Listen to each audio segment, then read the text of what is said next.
We're on live.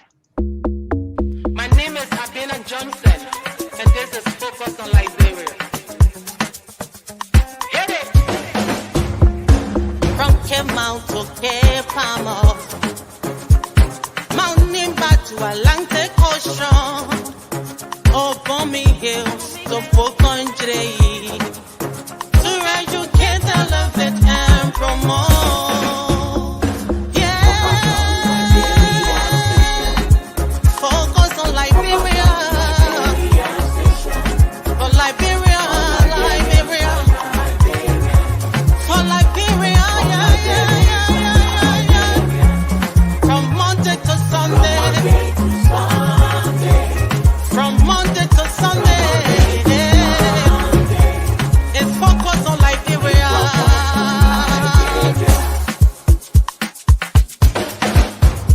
Talk about home affairs, hey, in diaspora,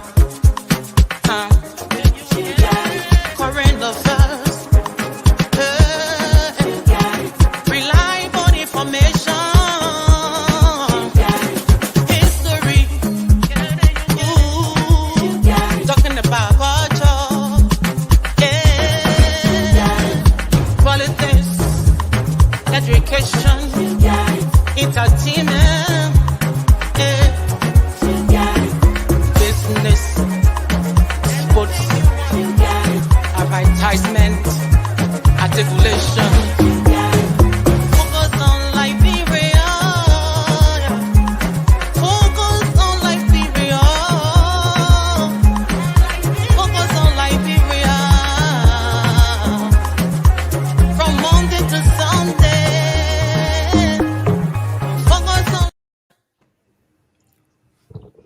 Hello there today. Welcome to Focus on Liberia, the Zephyr Air Marketplace. Welcome to our good audience. It's me a little bit, but we are back, and we are back for good. Hello, Gabriel. Hello, Percy, and hello to everybody in the listening and viewing land. Gabriel. Yeah, Alex, welcome back. I know it's been a while when you got on the asset protection team. I think everybody ran away from you. They were afraid that the name was coming to appear on the list. So we just call you off. We call you off. We didn't want our name on the list, so we just say, that man got the asset team. Just leave him alone. But it's good to have you back. I know it's been a while. It's good to have you back. Hopefully we can continue this. The financial literacy piece of the program. But it's good to have you back. Yeah, thank you. Thank you. Yeah, Jim won't have for the main salary why I've been deputizing here, why he was going to do the asset recovery. All the asset recovery you guys share. Which is the salary one, the FOS salary or the asset recovery? The asset recovery one. I want to be money. I want to be money. I play money. I want to be money. Asset recovery right now is asset. You're listening to you. You're on live, right? Well, I'm telling you, Ragnar Isa. So. He said Ragnar Isa. No, but good to see you. Good to see you, Alex. Your presence has been missed here. Good for you to be back to expand your wealth of knowledge on pertinent financial literacy issues as well as national issues. So glad to see you back here. I hope you're here for at least an extended stay this time around. Yeah. Thank you. That's why we're breaking it from now on. From today, we're breaking the show into two segments. So the first 30 minutes we will do financial literacy, and then the next 1 hour or 1 hour 30 minutes maximum, we will do our regular show. So today we are looking at national issues, especially the Cbl Audit report. But before then, we will talk about financial literacy. So this will be the financial literacy will be a series from now until otherwise order. But for a long time, it will be going on. And this is being brought to you by ABR Tax and Accounting Services in collaboration with Focus on Liberia Marketplace and my good friends here. So we will be in the financial literacy portion. We will today is we just introduce that portion of the show. Next Saturday we will talk a little bit about the introduction as well, because since today is the first day. And please share the show.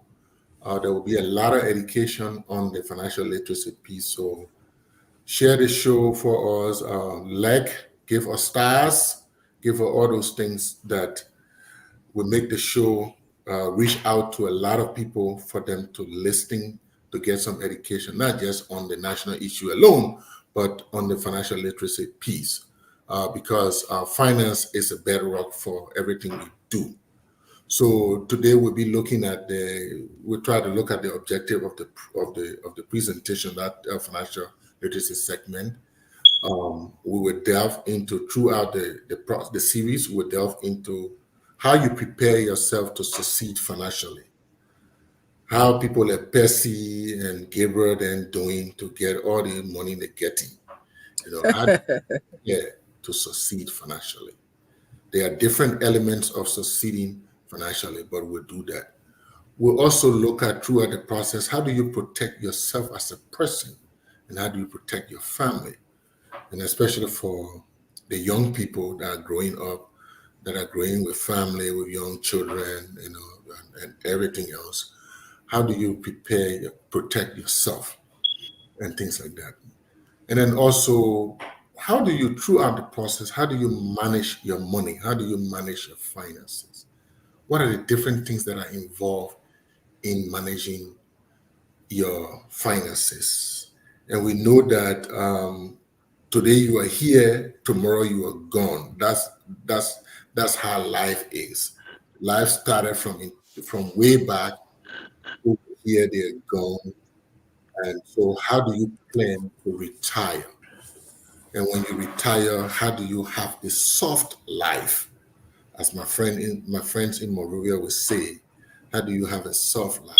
Soft life means, how do you retire without struggling, or without looking up to your children or to your family member? Or you don't have to go to Walmart to, like one of my friends would say, you don't have to go to Walmart to beg groceries. Yeah. I mean, but there are different ways to retire. So we'll be looking at those things. So those are the things we'll be looking at. Again, the objective of the financial literacy series is looking at how to prepare yourself to succeed financially and live a soft life, how to protect yourself and your loved ones. And then, managing your finances, it's a challenge. Managing your finances is a challenge. Sometimes you don't even have the finance to manage. Some people will ask, but we get it. How do we manage? What are we managing? When we did this presentation, initially I got a lot of questions, especially people from Liberia and other places, and even in the United States of America, people who are not making, sufficient amount of money, or people who are not making money to make ends meet at all. They'll ask me questions about, Mr. Coffee, we ain't even getting money. How do we manage the money? And there's a way to even manage the little you have. And that's the meantime that you even manage. Because when you get in plenty, you get time for budget. You get time managing the money because it's there. The money came too soon, as they say. But when you don't have it, that's when you try to, like they said, you try to niche it. You try to niche, you try to manage to reach the next month or to reach the next paycheck. And then, so those are the things we'll be looking at. Now, today we'll dive into a little bit about, before you manage money, or before you even get money, you got to prepare, for financial success. And what are the different ways you prepare for financial success? Because how does the money come for you to manage it? Where does the money come from for you to manage it? And money comes from different places, different opportunities that you may have in your lifetime that bring money. right? So you must be able. The first thing, from different experiences, looking at different people's situation, looking at our personal situation, young, old, middle-aged situation, people from different countries. You look at people and you say, they say all fingers are not equal. Like you see these fingers, they are not equal. Some people are at the lower echelon of life. Some people are at the higher echelon of life. Some people get different ways that they got money. But one thing to say is, one of the things you have to do is try to utilize every opportunity that presents itself to you, right? Wherever you find yourself, whatever situation you find yourself in, utilize whatever opportunity that presents itself. Okay. Now, managing finance or financial literacy all boils down around money, money, money. But how do you get that money? The different ways you could get the money. You could get the money through working. You could get the money through self-employment or doing a business. You could get the money through chance, either through insurance. Like I listened to the radio station in the U.S. and they have this guy. There's this lawyer. It's called Top Dog. Top dog. Yeah. Top Dog. He say, Yeah. he wish you for you to have accident, but when you have the Accident, you must call him. You say, what do you want? Do you want justice or do you want money? Do you want justice or do you want money? And if you want money, we give it to you. And that's what Top Dog is about. So sometimes you get money through insurance. I mean, sometimes you get money through winning the lottery. A lot of people play lottery, right? Every day I see some people playing the lottery, carrying a little money, buying a lottery ticket with the hope of getting a chance to winning some money. Some people go and play gamble. Some people go to the casino and try themselves out. And some people are just lucky to get an inheritance from family.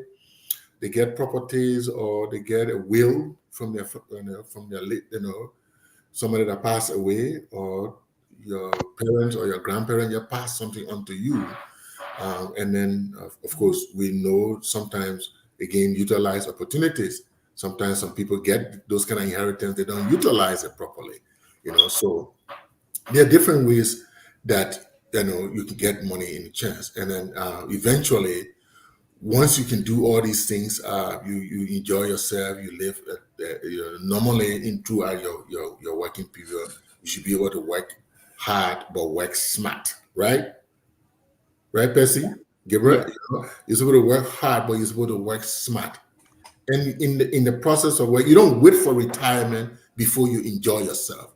You also have to play hard, have fun, live a stress-free life. That's what we call live a soft life, right? Don't stress yourself out. Smile and because when you get mad, you always frowning up and because it's rough. So, right. So these are some of the things we're talking about now. Somebody will say, working job don't really give you money. You don't make money through work. You make Is money, that true? You can't get rich through that. You can't get rich. You can't get rich. You can get money, but you can't get rich from working. Yeah. I'm sorry, I made a mistake. Yes, that's true. Thanks for the correction. Yeah, you can't get rich from what is being rich vis-a-vis working. That's relative. Well, the way they describe it in the streets, right? So they get rich people and they get wealthy people. Yeah. Okay. Right. So the rich people then are the guys you see, the rappers, then the chains, the Bentleys, the rental things. You see them out. These guys are rich. They got temporary money. So the rich, the wealthy people are people that own assets that constantly generate cash flows for them. So that's wealth. Wealth is asset generating cash flow for you, right? That's wealthy. Then rich, that's something that me and you hit the lottery today, we get more money. We all want to play. Nah. Yeah. We rich people, we put the money into asset to generate future wealth and whatnot. Yeah, so we ain't wealthy. Yeah, we just rich here because we still holding the cash and spending it crazy way and making it ring all the play. You know what I mean? Make it real, yeah. I like Yeah, that. and make it ring all the play. Yeah, that rich people can do that thing. The wealthy people, you don't see them throwing money away. I mean, you see the Bill Gates, the Elon Musk of the world.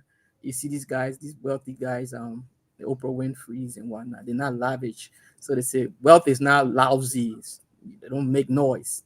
Yeah, it's quiet and rich. That when I all over the place, yes, yeah, man, all over the place. Giving But you're people, calling everybody, you call Gabriel into, my man. no. It's okay. It's okay. I When don't give when a, you're I when don't you're in get a a working class, people don't call your name. They don't talk to you. So Preston, you hit a strong point, the rich versus wealthy. And you say wealth is where you have assets working for you. I've heard Yeah. this before. To say let your money work for you. What do you mean by the assets that are working for you? So it is when you're a wealthy person, that means you own assets. So assets could be financial assets, it could be physical asset in terms of your homes, you could own shares and stocks, you know what I mean? So those things are constantly generating cash flow for you over time, right? So when you start owning stuff, when you get money, it's not just having money. When you start to own stuff, like when you start to own shares in companies, or when you start to own real estate, commercial real estate, right? You start to when you have invest. I'm just giving that now. Right? When you have investments, right? When you invest money wisely and your money is able to return a certain amount of value to you, then that's wealth, right? Periodically, So yeah. that's where you go in with wealth. When you get money, when you're rich, then you got to pay all your brother and sister school fee. You got to pay the old man horse off, and the money. You're not putting it into productive ends, right? You liquidating debt, but you're not generating any kind of income from there. You're spending the money and nothing coming back. Unlike wealth, wherein you're putting the money away today so that it will return more tomorrow. And what if there's something I always hear in Texas? There's money in the soil, and there's generational wealth. There's generational I wealth. think that's the point that I'm trying to make, right? The point that I'm trying to make, where rich is me, you and I right now, but we don't have to worry about money, right? We don't have to worry about bill getting paid. We don't have to worry about our children's school fees. We don't have to worry about any daily expenses, even your household, your children, and if you do well, maybe your grandchildren. Wealth goes beyond that, where you Yeah. have estate planning, like Percy was Yes. saying, where you have estate planning that takes care of your generation.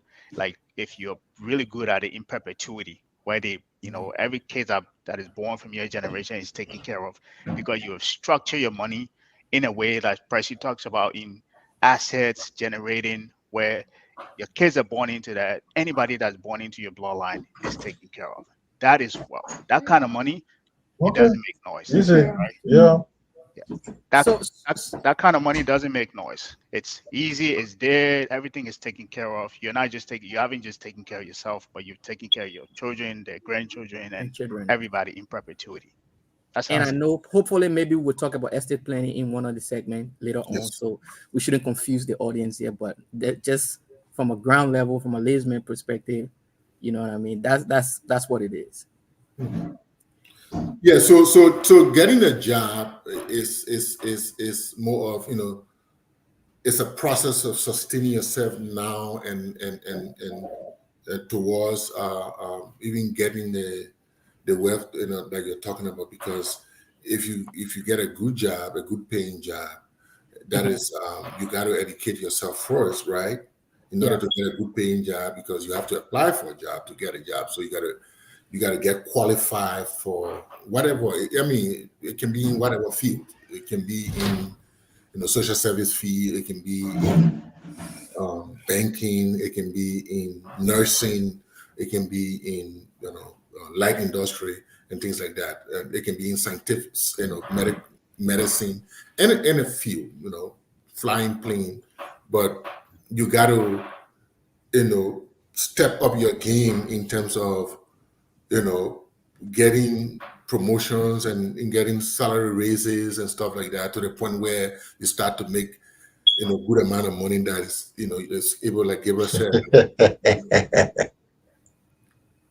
you are able to pay your bills without stressing, and take care of your home, and begin to even reach out to giving your children money to savings and all that stuff, and teaching yourself and then being able to do some of the things, like, for example, like you're talking about property, buying homes and putting your good down payment down, and flipping that home, and even buying rental properties and things like that, which can lead you towards the wealth and stuff like that. And then you got to get a job where you get the different benefits and stuff like that. It can be tough, especially when you're an immigrant, when you come to this country and the struggle to get a job, to get situated. It can be tough, but it's a general process that the first thing in life is you got to get a job. Now, it's not only getting a job too. You can also be self-employed and own a business. You can also be self-employed. You can be a handyman. You can be a DJ. You can be an MC. You can be an event planner. You can be an interior decorator. You can be an insurance agent. Yeah, landscaping make money now in summertime. Y'all got big houses. Many of you, I know y'all big, so that landscaping in Texas, they y'all get big yard there, right? So landscaping is another kind of thing. I think my own grabber. A crew man. You never put quite ground. No, the new house I moved to, the place so big that I ain't want to call it grind. Okay, that's kind of. I tried to call it grind, I feed it myself. No way. I said I'm gonna call somebody. Alex, I have a question for you, and this is something that I see in our community, when I mean community, in the Liberian community, but mostly in immigrant community, right? Where we come here, we work a little bit, and I think, as Percy may have alluded to, we feel like we've arrived when we start earning a little bit of paycheck, forgetting to know, I think you alluded to that too, that we have to retire, so we kind of mismanage the money that we're getting, the paycheck we're getting, on this notion that, you only live once, and we forget to know that we have to retire. What if a client came to you and you notice, even though they're making great sum of money, but they're not keeping a lot of it? What would be your advice to them? That's a good question. And then just to remind us, we will be ending this segment in 7 minutes, because we started at 2:15, so we'll be finishing at 2:45. I'm looking at Central Time now. Yeah. We'll be finishing at 2:45, so we can switch to the main topic of the day. Yeah. But it's a good question. So, as an accountant, in my role on my business side, as an accountant and tax preparer, I don't just prepare tax. I provide advisory services. I provide business support services to my small business on the accounting side, and on the tax side, I provide not just prepare your tax and you go away. So I provide. So I see those things, right? And you're right. So I try to advise people. I won't go to the specific, but I try to advise people on these different things. For example, the process of how to even avoid taxes, huge bill of taxes. People think that, as soon as you can, you're giving plenty of money. In fact, I was on the line with somebody yesterday. I want plenty of money. I said, no, I don't give people money. I do your tax, I prepare you. And if I see issues in your taxes and you have to, then I will advise you what to do next year. Yeah. So that you get out of paying tax, or you get more money, so to speak. Right. But I'm not the IRS sitting down somewhere, I get a pot of money, I'll give it to you. No. And the IRS doesn't do that. So, for example, some people, sometimes people don't even do things like the tax avoiding things like the 401k, right? And the 401k will help you to reduce your tax burden. At the same time, it will help you to prepare for it will give you some money for the future. And then the issue of people going into, say for example, some people get mutual fund, and every year you see them breaking the mutual fund and taking money out of the mutual fund and spending it. right? Eventually they have to pay tax on that money. So that's double taxation. So these are some of the things we advise our people to try to put money away into multiple sources, not just the 401k. It can be annuity, it can be other investment options that you can put money to. I got some people who always calling me, like, oh, I need this financial advice and stuff like that. Even though I don't provide that service for money, but I also provide as part of doing taxation and doing business with people. So yes, and sometimes too, right? We'll go into some of those things later on, but sometimes too, let's look at Liberia specifically. Some people just make the money and they want to, go home and do this and go home and do this. Sometimes I was on the phone with somebody and I said, look, everybody's situation is different. So in your situation, it would be better off you start investing that money here so that your money can begin to work for you. Because there's a possibility that the asset you're trying to acquire back home, while it's true that's a good thing, but is that asset working for you? Will that asset be working for you? Generating Or money will for you. it turn out to be a liability on you? And some of us have even learned the hard way, right? That sometimes, like the people in Kenya, they have this notion that rather than building, they will put their money into investment for their money to work for them, right? And then they would do the building later on when they are ready. Yep. But because that interest and everything that they earn on their investment, they can do that for them later on when they are ready. Yeah.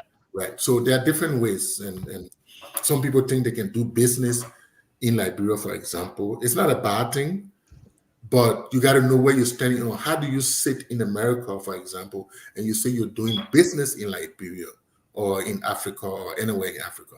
It is difficult. How do you get people to manage it for you? Yep. People can be putting whole, and you see people work hard.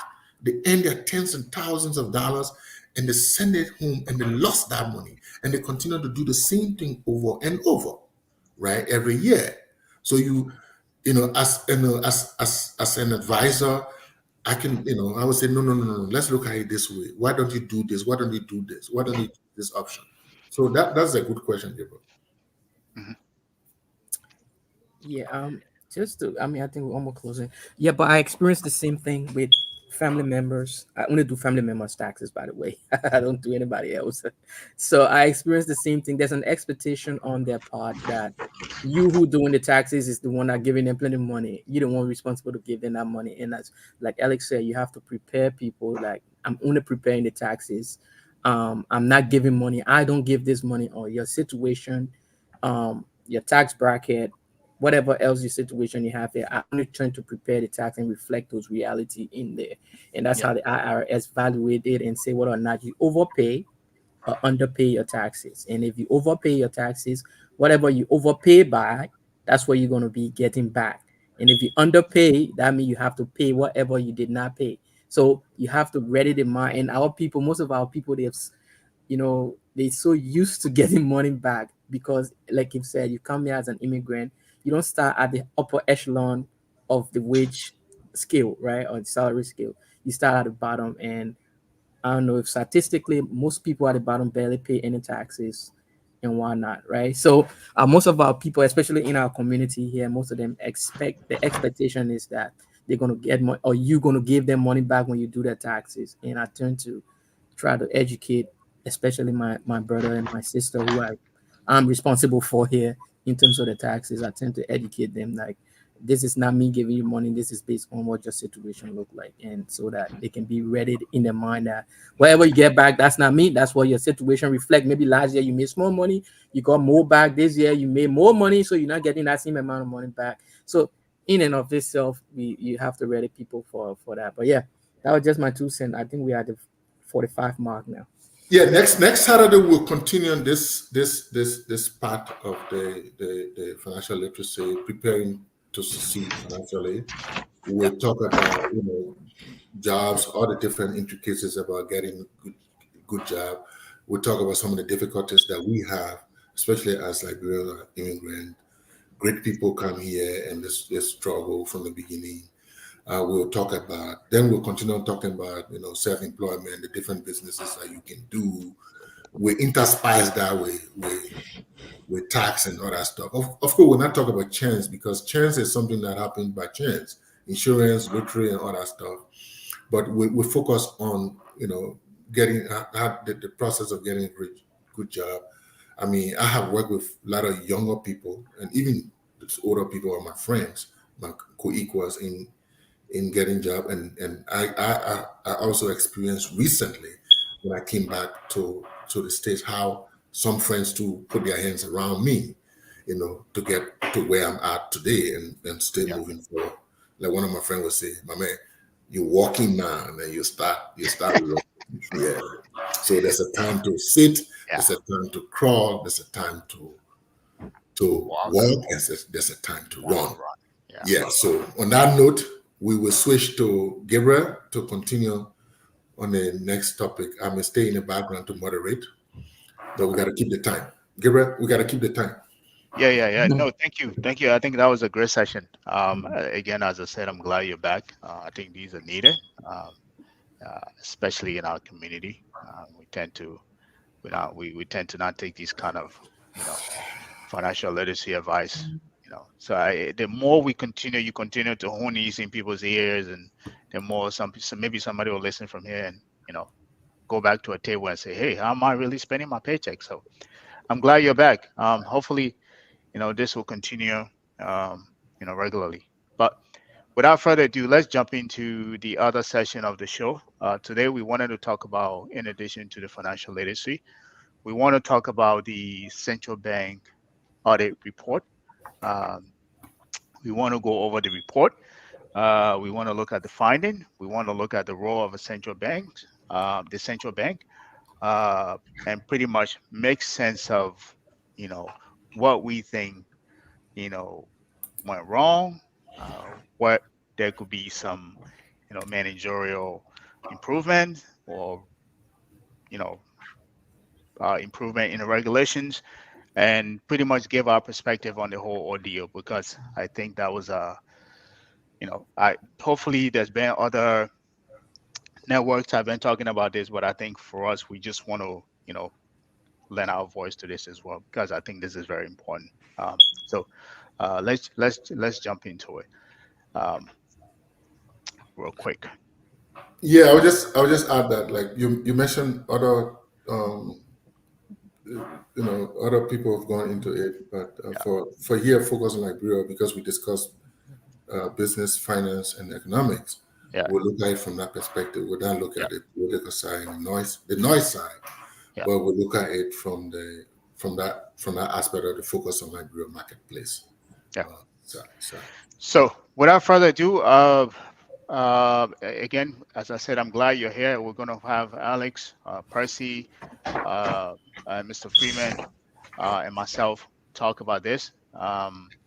There are a few questions I want us to ask, but I think we need to go into maybe defining what I don't know if that's even necessary, but what a central bank does, and then maybe it'll give us a baseline of some of the irregularities that was found in the report.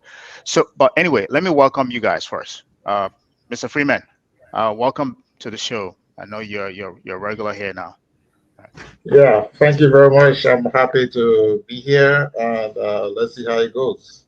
Yeah. Percy, I don't know if you did your introduction, but thank you for always taking the time to come on here. I know you saved me a couple of times since many times when Alex was out. So thank you. Yeah, this is more natural for me now. The more you do this thing, you become like accustomed to it, right? So before it used to be like, oh my god, I don't know what people, but so yeah, what I do to get feedback after I get on the show, I make the kids to watch the show and then give me feedback, and then they all happy. Yeah, daddy, so daddy was on TV. So I try to do that, and that, like, that's not daddy. I want to know how daddy. So I have a 16-year-old daughter here. Well, she's 15, so she's gonna be 16 in December. So I have a 15-year-old here. So I try to solicit her opinion when she watched the show. and give me feedback because they're into the social media thing, and so I Yeah. try to gauge your feedback and see how that did. And I've been getting positive feedback, so I'm real comfortable coming back here and then say, okay, maybe I'm better off. So yeah, so That's it's for the going well. kid. So You haven't yeah. solicited that No, feedback from us, but that's a different story. no. In the house, you know what I mean. It's Yeah. important how your dad look out there. You ain't looking crazy or talking crazy. So I try to see this, Yeah. and I don't want to make Absolutely. I don't want to make one of a friend and stumble across social FOL one of these days. I'm like, that's your dad there. I'm like, and then she be embarrassed. I don't want to embarrass her, so I want to make sure that she know that I'm doing, Yeah. like whatnot. So yeah, but it's good to be back. The discussion, yeah, more substantive. I'm not to knock the other platform, but I think I like here because you have actual professionals coming here to discuss this issue from a professional standpoint before politicking and whatnot. We don't do too much That's politics here, that's but that's it's the that's it. professional part of it that brings me here, that That makes me is to return here all the time. Yeah, because that we is are it. We professional leave the people and we're politics out. discussing the thing from a professional standpoint. Yeah. Alex, I know you introduced yourself, but as I said, it's good to have you back here. Yeah, thank you. I had to be away a little bit. Too many Okay. things were involved, including, you know, Yeah. in elections and then what happened after the election and all that stuff. So, Yeah. but like I said, now I'm okay to continue, Yeah. except something happened. But Well, all right. Good. Good. So, and for wherever you are right now, I know we didn't tell you guys to share the show, but you're supposed to do that already. We're not supposed to tell you. Wherever you are, share. Um, Grab a glass of water or whatever you drink and sit down with us for the next hour as we go over this report. Um, for those of you who have not read the report, there was a audit report that came out on the Central Bank of Liberia. They did an audit. There was a lot of irregularities in the report. There was a lot of mismanagement. The management team responded as well. But what we want to do today is go over that. We won't have the time to do everything, but just share what our opinion, what it is, and what we found as well. What we thought was, obviously gross, you know, negligence, if you want to call it that, and you know, you form your own opinion as well. So, but before we do that, let's talk about what a central bank is. Can maybe any of you guys help me on this one? Alex, you want to go? Say it, be better, yeah, yeah. normally they'll say the central bank is the sort of the monetary arm of any government or any country, Yep. right? They are the manager of the currency of the country or money Yep. that flows in and out of the country. Hmm. And so, to that extent, since money flows through the banking system, they are also the supervisors of the banks in the country. Hmm. So they got to make sure that there's money flow into the country. They also got to ensure that money flowing out of the country, the outflow of money out of the country, is Yep. safeguarded, is done properly. Yep. They manage the regulations that control our money. They also work with people like financial intelligence unit or financial intelligence agency in this case of Liberia Hmm. to ensure that our money, that there's not a lot of foul play, people are not siphoning our money out of the country, and even money that is coming into the country is coming from proper sources and things like that. So in a nutshell, Yep. they manage the money of the country and give confidence to the citizens and everybody else that yes, this country is doing well. So that's why you see when there's no money in the country, there's no money in the bank, you go to the bank, you can't get your money back, then it falls down upon the central bank of Liberia. And like even in the United States, the central bank, which is called the Fed, also play a major role in controlling even prices of goods, inflation, and things are happening, unemployment, because the decisions that they make, the policies that they institute also affect the inflation rates in the country, the interest rate at which monies is borrowed from big bank for people to do business or build homes and other stuff. Yeah. And so the central bank takes care of all of that, as well as to ensure that the criminals do not bring bad money in the country or take our money away just like that. Yeah. Thank you. Percy or Freeman, and you guys have any ideas? I mean, not idea, but you want to add to that? No. Percy? I mean, he touched on it in a way, but it also has to do with the soundness of the financial system, right? So Yeah. making sure that the financial system are sound, meaning making sure that banks are sound. Also, like they are actually recapitalized. They're making sure there's no discrimination in the system in terms of how they make the decisions about who they lend money to in terms of the consumer base and stuff like that. So the central bank also regulate all that also just to ensure that the system is sound overall. But yeah, Alex did the bulk of the heavy weight here. Yeah. So what I also wanted to add that in addition to what Alex added is that they're also the banker to the government, meaning that they manage the government bank accounts and they also manage the what do you want to call it? The debt as well. But most importantly, they're the banker to the government, meaning the government The bank government account. fiscal agent, yeah. Exactly. So, but yeah, I think that's Alex. that's a key point you mentioned, Gabriel, because if you look at the audit report, that is the basis of the audit report. The bankers, the bankers bank and the government's banker, the bankers. Yeah. How do you call it, Percy? The bankers banker or something? Yeah, the bankers bank. The central bank is the bankers bank, meaning that they don't interface directly with the general public. They only do that indirectly through the intermediary like the banks and whatnot. So yeah, they are the bankers bank. Yeah. All right. I think we've answered that question. So let's get into the meat of this report. So I'm sure all of you guys have read the report. What was your initial response when you read it? When you read it, what did you immediately think?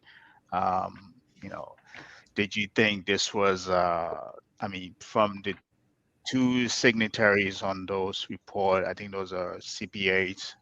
One of them has a fraud, financial or certified fraud examiner background as well. And I think the other guy has a CFC, whatever that stands for. I forgot what this stands for, right? So these are credible individual as well. But long story short, what was your initial response when you guys read it? Freeman, take this. He hasn't spoken. Mr. Um, Freeman. yeah, look, I spent quite a while in Liberia. There was nothing surprising there. Okay. Okay, for some of you guys who've been in the US for long, you are used to a situation where people go through procedures and then they carry on what they want to carry on, like in a corporate setting. In Liberia, when they appoint you as a director or some minister, it's like no more law apply to you. You can do whatever you want, anything you want, any way you want it. And what we are seeing is the cumulative effect of those kinds of behavior, destroying the country. So it was not surprising. We have not seen anybody go to jail for corruption. We have not seen anybody being penalized. So there is a long culture of impunity that if you are head of this agency or if you are head of that agency, no rules apply to you. You can just go, you can misuse, abuse the resources of the entity in any way whatsoever that you want. Maybe there will be a day it will stop. Maybe not. But that's what I've seen in Liberia over the time I've been there, because I've just been in the US 2.5 years. That is the culture.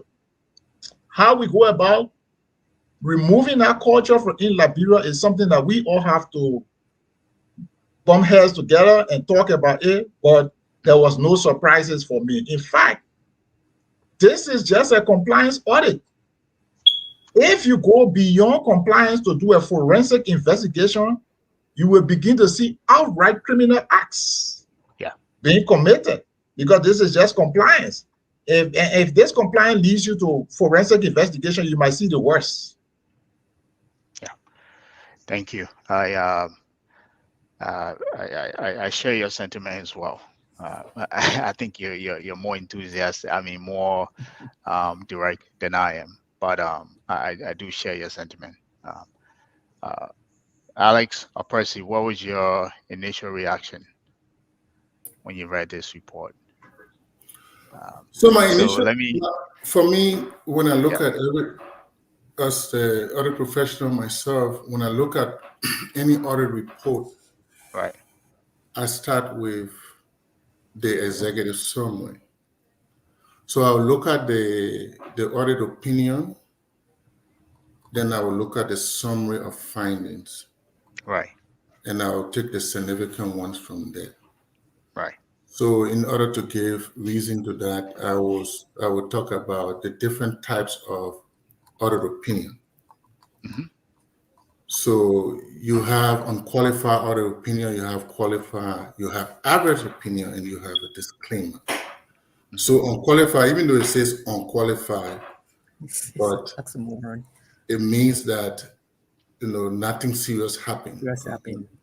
Nowhere is perfect, but nothing serious happened, right? Qualified, that's unqualified. I mean, they didn't, look at some things and say, oh, this is wrong, this is not wrong, and stuff like that. So nothing serious happened. Now, qualified opinion mean, yeah, some things happened. Yeah, some things went wrong. But yes, so sometimes they say subject to these things, everything is okay. So maybe sometimes your reconciliation, your account receivable is it's not in proper order and things like that, or certain bullet points are not in order. Now, adverse opinion means too many wrong things went on. There are too many things, preponderance of things that went on to the extent that it is too heavy. Yeah. But in light of this, we'll still give an opinion. But then disclaimer means no, we can't even issue an opinion because they couldn't even allow, or they couldn't give us documentation. They couldn't even allow us access to all these places. So it is we can't even express an opinion. In the case of the central bank audit, it's an adverse opinion. That means too many things went wrong. And to that extent, if you look at the summary of findings and the recommendations, you will see a list of things that went wrong. To the extent that even they mention about not having a anti-money laundering policy internally.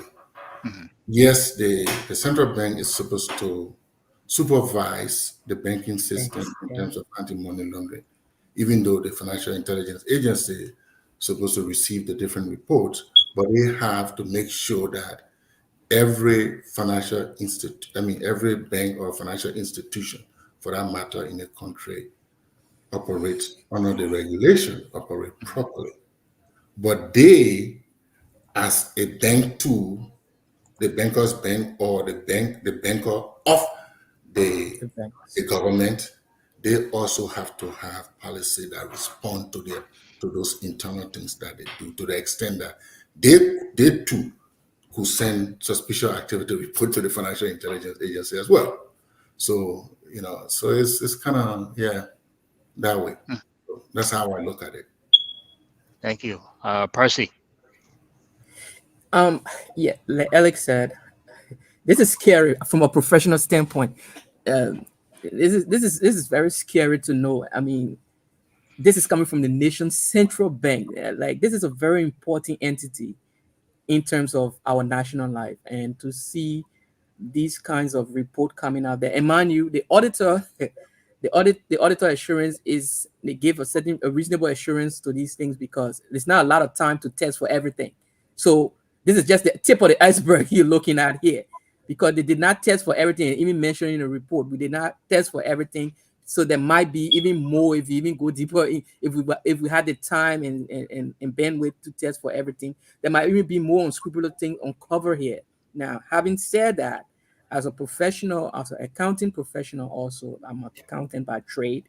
Um, let me pump the brakes on. There's nothing here criminal. The audit report does not invoke criminality of a compliance audit in and of itself does not say what a person is, whether there's criminal intent here and whatnot. Like Freeman said, you have to do a whole forensic audit to arrive at such decision as to whether or not people did maliciously um things within the entity that caused these things to be happening, right? But in and of itself, this is just a lot of red flags for this entity, for this very sensitive national entity to be having such an audit report come up from there. I mean, issue alarm anybody, the national leadership, and even the ordinary person. This should be a very alarming to them. Yeah. So Yeah, I just wanted to cite a section of the Cbl Act on what what the General Auditing Commission is supposed to do right. when they are conducting an audit and this many red flags are there. So I'm citing section 5.8 of the Cbl Act, section 5.8, subtitle Suspicious Matters. If during the conduct of any type of audit, an authorized audit staff identify matters of a suspicious nature in terms of potential fraud or corruption outside of the scope of the audit, such matters shall without delay be brought to the attention of the Auditor General. The Auditor General shall decide if any further work should be carried out by the General Auditing Commission prior to referring the matter to the management, and where appropriate, the matter should be turned over to the proper authorities, including the Anti-Corruption Commission and the Ministry of Justice. So what I wanted to emphasize is this is a regular audit with compliance audit component. But when you start to see indicators of criminality, you are supposed to forward that thing to the Ministry of Justice or the LACC. Now, what the political actors do, and why I think sometimes they want to score political points, is to take the audit and start to run with it. But it's not intended for that. The act is clear that if you see indicators of criminality, you are to forward that matter to the LACC or the Ministry of Justice. They will now go in and do a full-scale investigation and find out where to lay the blame, who to bring in, and who to charge. So that's the point I wanted to emphasize. Yeah, thank you. I think for me, when I read the report, I was not too much of a surprise, but I was to an extent because of in 2018, I started getting interested in Liberia banks. I started looking at their balance sheet. Yeah, I had personal interest in them, and there was lack of management within the bank. There was most of the banks were highly uh, you know uh, they're highly leveraged, meaning they had too much debt on their balance sheet. The non-performing loans to the asset ratio was too high. So the biggest question that raised in my head was, who's regulating these banks? The central bank is regulating this bank. Are they seeing what I'm seeing here? So we did a couple of few, maybe 3 shows on this very platform covering some of those banks as well.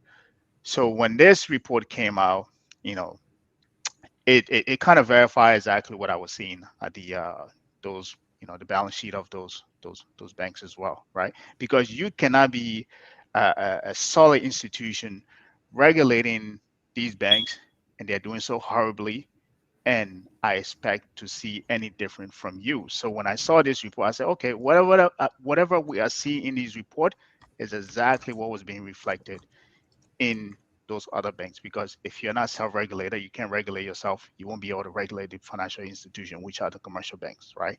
But I think what the biggest piece that got to me were the quantum of money that was being cashed at the at the bank's window. The checks being made out to private institution to be cashed at the central bank window instead of uh, those being facilitated through the central banks. And the management responds that you cannot, certain entities, you cannot allow their checks to be cashed at commercial banks because of secretive, how secretive those institutions are to the bank as well. So for me, I look at those irregularities and attribute it exactly to the management, not just to the management, but overall to the entire institution as it to itself, right? That it is poorly ran. If you look back at the history, everybody that we've appointed to that institution doesn't have the qualification or is clueless as to how even monetary system work, let alone managing an entity of that magnitude. So that's what I thought. But I think we should go through, some of the findings, and maybe it'll bring light to exactly what I'm saying and what you guys are saying here as well. Um, yeah. So, you guys have any more comment before we jump right in? Let's go right ahead. Okay. So, boy, this is gonna hurt. All right. So this one was actually, and I'm glad that I don't know if we should get into this one first. I think we should save this for later because I think this is kind of I think they should be safe for last. Yeah, for later, right? So we have this slide here. So this slide and the many other that I will share are just, it seems, if you go through the report, it seems as normal occurrence in the bank operation where they just make cash to private institution, and these cash checks or whatever they are cash at the bank's window, right? So you see, now I would say this with a caveat. I understand the bank itself is ran, it has its own operation, they have expenses and all of that, and they have to pay vendors and all of that. So take that with a grain of salt. But even with the payment of these kind of individual and vendors that you have, those checks should not be cashed at the bank's teller window. This is why you have the commercial banks, right? So if you can go through this list, there's, you can see the list here. There's thousands of dollars to these private institutions that were cashed, at the banks. Like it just says it up there, over the counter by the bank. All right. Now here are other slides. The biggest ones here, I think this is what I want to share, is maybe this one. No, not that one. Okay. So if you guys can see the figures at the bottom here, right? So just see who the checks are being made out to. The NSA, right? Before I even continue talking, what are your thoughts on this slide? Given everything Look, you guys know about the government, you guys, some of you guys worked in the government, so given everything you know, what are your thoughts on this? I'm not very surprised with the NSA. I have been writing for a while now, raising the issue about the NSA being the most corrupting agency in the Liberian government.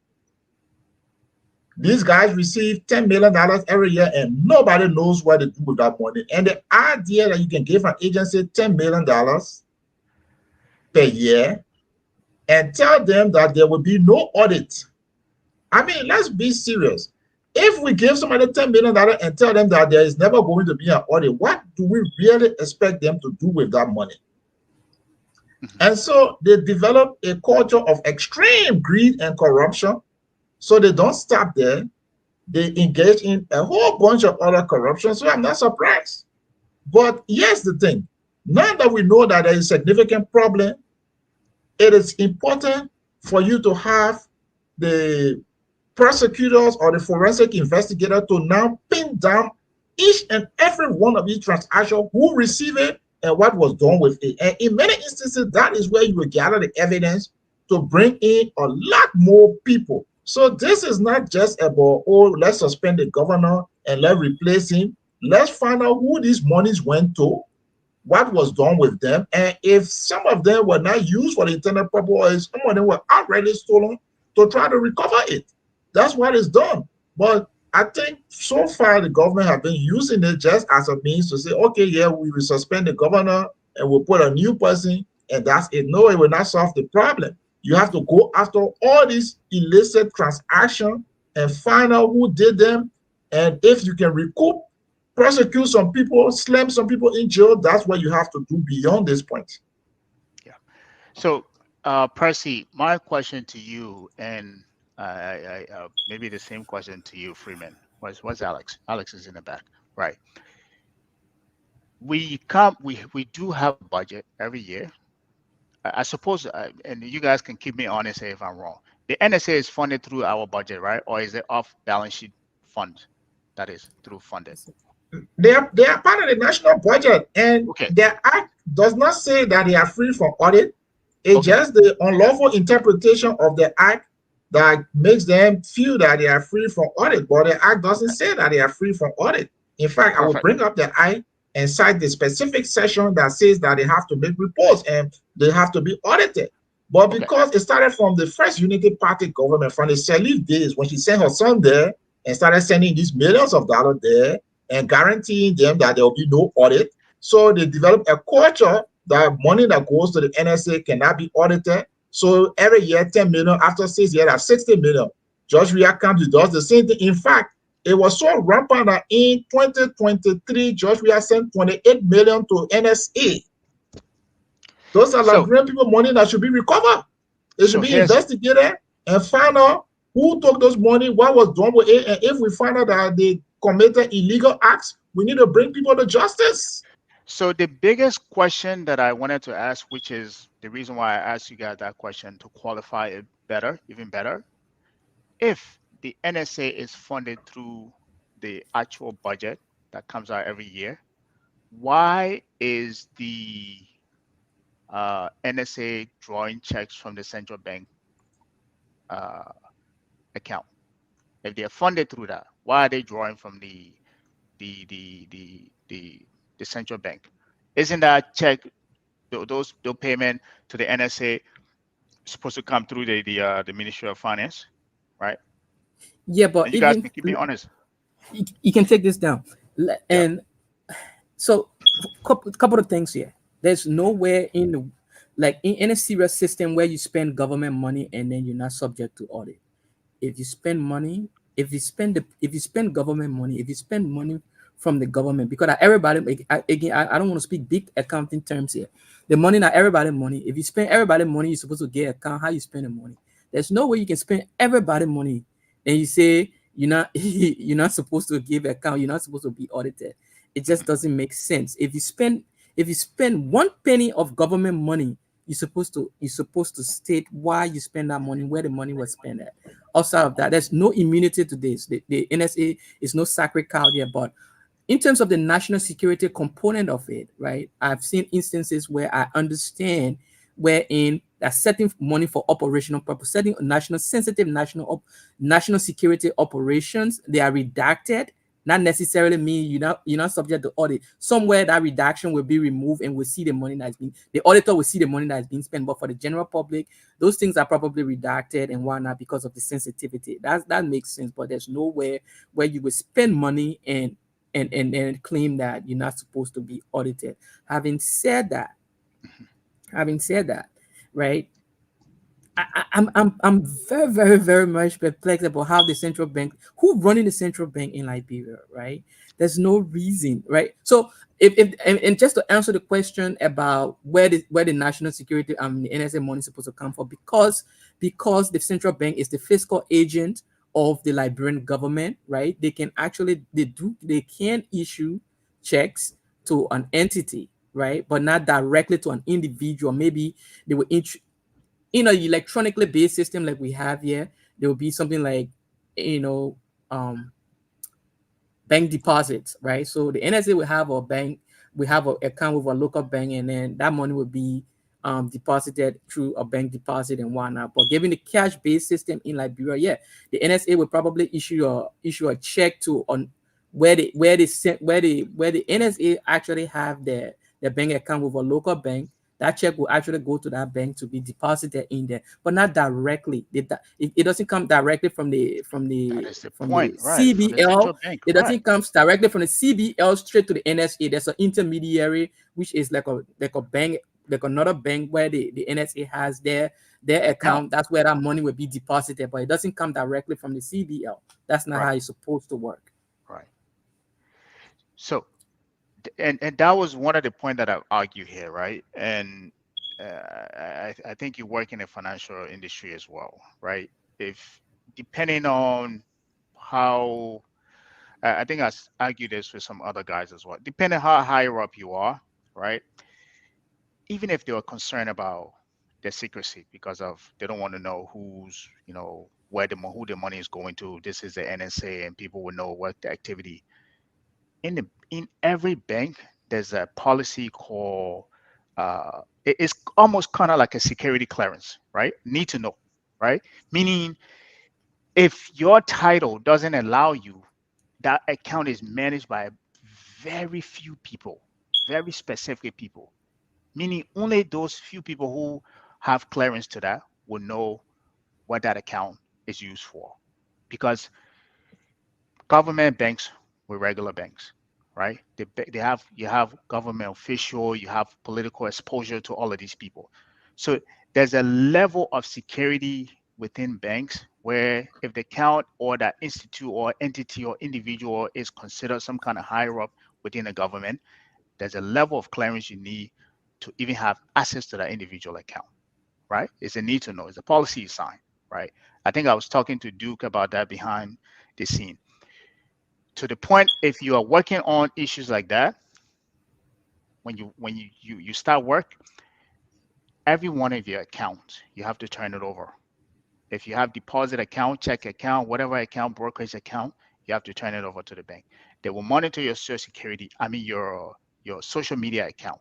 Meaning they don't want you, because your exposure, they don't want you to leak anything of that nature, either about the account, the individual, or even do any insider trading. So I understand With maybe level we of don't have that sophistication.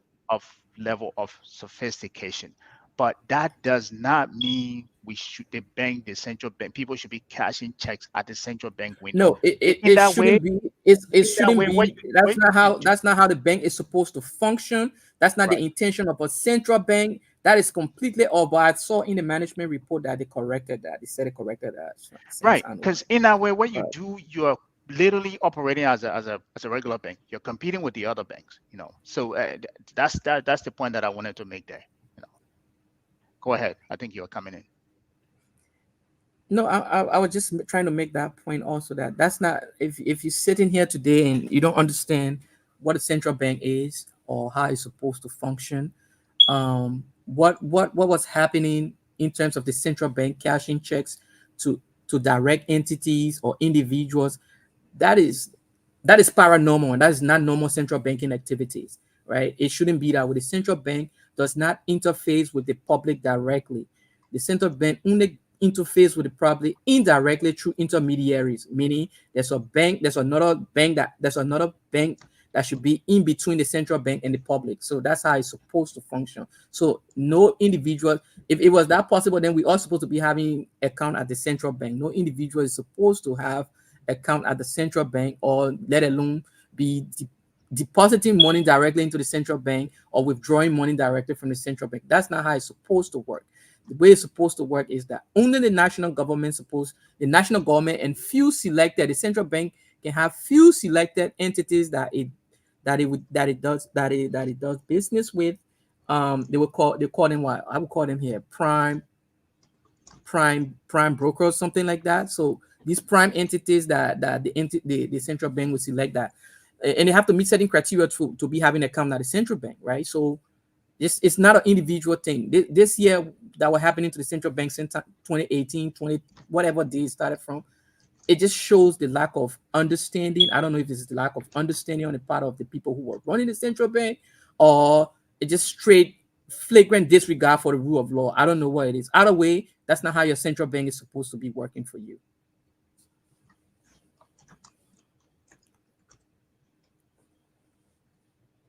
Take it over, Mr. Gabby. Freeman. Yes. What's the question? The same question to you. I think I forgot the question. Yeah, Go ahead. There are a lot more going on. It's not only the NSA. The NSA is just the extreme example of the abuse. But you will see from the EPS, you will see from the Ministry you will see from the Ministry of State. Yeah, so there's a lot of abuse. The NSA is just the extreme example of the abuse, and they have to get to the bottom of it. But there were other examples. For example, there is one contract I wanted to highlight. This guy pays somebody $500,000 consultancy to come and teach people how to use currency counter. Jesus Christ! I think I have currency. Hold on. Page 27. Yeah, I think 500,000 to come and use currency counter, and they pay it to a Gambian national. Vista Trading Limited. So there is so much activities going on that really you need people to go in and find out in each and every case who got this money, what it's used for, and pursue it. Because if you don't do it, you're going to find a situation where money that you could have recovered, you might not recover because you didn't pursue it. So I want to say that for me, being in Liberia for all this length of time is not so surprising, because of the culture that have developed over there, that once somebody is a director or some minister or so, the internal regulation, the external regulation, the contract, nothing matters again, and you see it happening from the top, like in the case of even the president telling you that he brought in machines valued over 80,000 on a gentleman agreement. So when the president starts operating on gentleman agreement, the central bank governor can decide to operate on handshake, friendship, over beer, those kinds of things. But what is going to stop this is when this kind of compliance report come in, then the real investigator get to work and zero in on who took this money, what was done with it, what's the situation now, and some people got it. Because if I decide to file charges, some people might just say, oh, I confess here is the money, let's plead deal, I give some back and stuff like that. But if you don't make an attempt to pursue some of these people, they will just take that money for free. Okay, so thank you. And that was, I think the institution name is, or the entity name is Vista Trading. You said what would they pay for to teach people to trade currency? No, you know how you go to the bank and put the money in the machine? They were training people how to put the money in the counting machine. That's what they were supposed to do. I don't know how you train people to do that. $500,000 to train people to use the currency counter machine. Can you imagine? These guys don't even know how to steal, man. How can you spend $500,000 for somebody to be able to put banknotes in a machine and press the button for the currency counter to check it? That's what you pay them $500,000 for. So, I for those of you that are watching, I think you would do yourself justice if you can get hold of the report and be able to read it and go through it. Because that's on page 27. Yeah, there's a lot that is in that report. mismanagement, just disregard for any internal policy. A bank, the arch bank, the bankers bank in the country that's supposed to be regulating the banks in the country doesn't even have internal policy to govern Yeah. how they do internal lending. There's even staff loans being non-performing. I don't know why a central bank Yeah. will even Why be they making giving loans to, staff to loans? staff Why Yeah. loans you in giving the staff bank, right? loans And if you're within going a to do central something like bank? that, Especially have CBL internal policy to regulate that. regulation. But yet And you some still of the people who are taking You this want money, for example, the staff loan, Creighton Duncan, for example, he owes more than 40,000. And yeah, but it's just why is recklessness this? because this man is I think, representative, and then he has ascended to be a senator. But Yeah, they give those money out and they have no interest or no intention to pursue those money. So even people who can afford to pay back the money do not pay back the money because you are not pursuing them. Creighton Duncan is a senator. He can afford to pay the $40,000 that is outstanding. But if you don't go to squeeze Creighton Duncan for the money, then he's not going to pay. That's what it did. I raised the other issue on page 61, 62. That has to do with withholding tax. That's one of the worst acts that anybody can perform.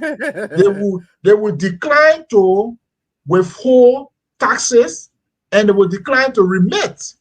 And that is, just imagine in the US here, if an agency fails to withhold taxes and neither do they or remit, can you imagine the kind of trouble they will be in? So these are not people who live on the left in Liberia. These are people who live in the US here. Then you go to Liberia to give you a job of privilege. You pay people. You either withdraw, you withhold, you don't pay, or you don't withhold at all and you don't pay. Now, That I don't know how to describe something like that. so Gabby, what would be the rationale, right, for the central bank to be giving loan to its employee? The central bank, what's the rationale for that? I don't it's not even a practice at any commercial bank or say for every bank they do have what we call insider lending policy, meaning if we're going because you work for that bank, if I'm going to lend money to you, I'm going to do it at the same rate that I give it to the public. Somebody out there, yeah. Yeah.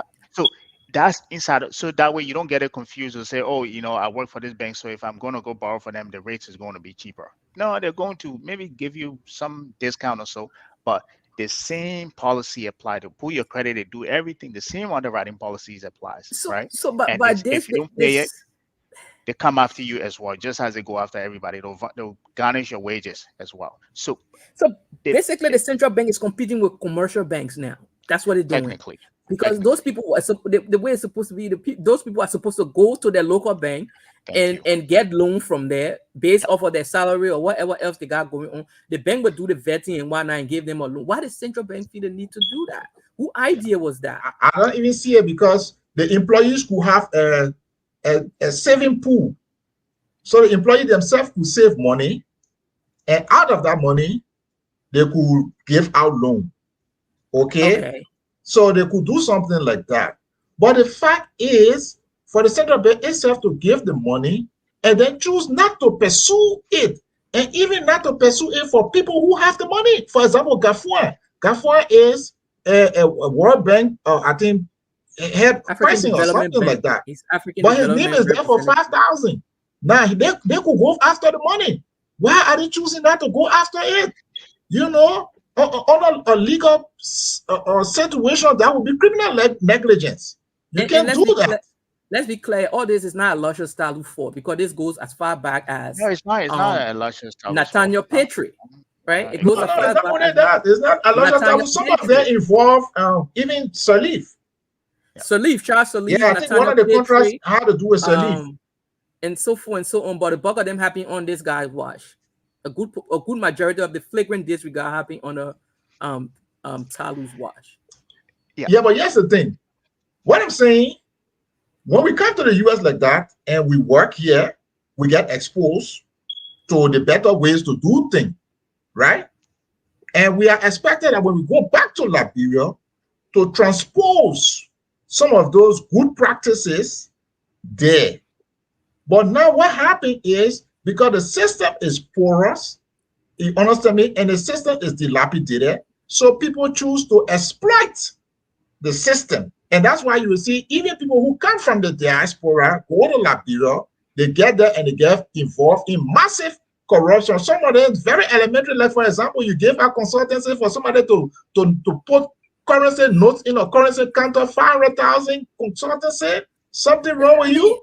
Look, it's not. This is not even about coming from the diaspora. If you give a person, if you take somebody and put them somewhere with no guardrails, nothing in place, it doesn't matter where they come from. They will do exactly that. But that's the point I'm making. That's the point I'm making. But the second part also is you don't vet these people. I mean, I have problem with Alasha Stalu from the day he was named, let alone Nathaniel Patriot. Nathaniel Patriot gets names as central bank governor, and he go to the CDC headquarters and start giving rallying speech as a politician there. This guy's supposed to be with an independent entity, right? Nathaniel Patriot, Talu. I wrote a whole op-ed on Mills Jones giving loans to market women. Like, these things are abnormal. Where do these guys come from with these ideas? You know, so I don't know. Let me say this again, and I agree with you what you're saying, and we're on the same track to repeat the same mistake of, one, not vetting the individuals that we put at the central bank. Two, not just vetting them. Two, those individuals not having the experience, the requisite experience to even understand not just monetary policy or macroeconomics as well, right?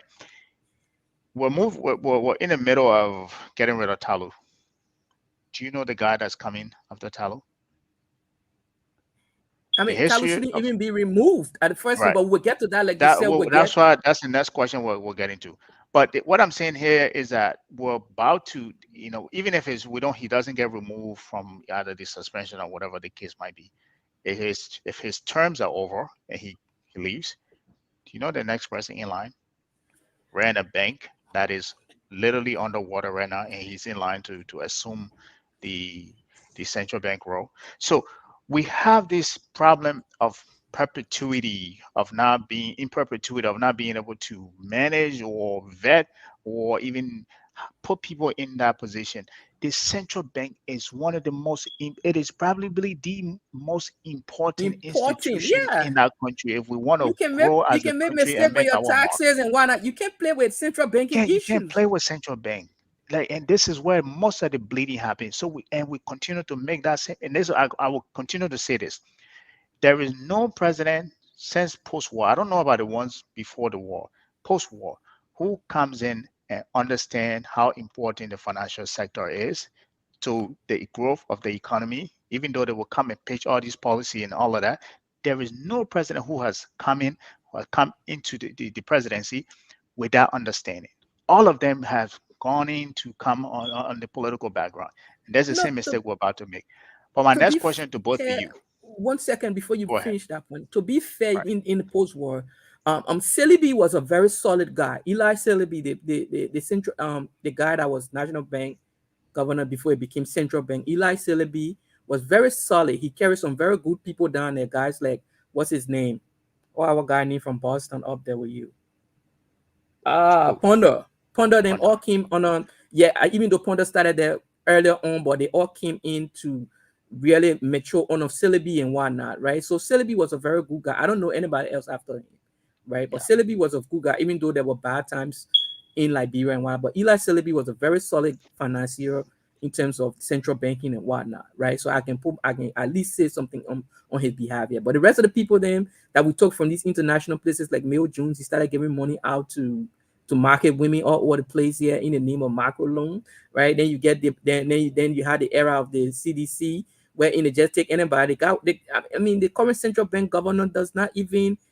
They said the guy, I don't know, he was an AML, something low level compliance guy. Yeah. I don't even know if he even know that, because he never implemented that at the bank. The bank doesn't have an AML protocol in place. So how can you come from that background? You're not kind of agreeing with me. You're not kind of agreeing with me that if anybody knew compliance, this Taluga was supposed to at least let's not talk about the economic policy side.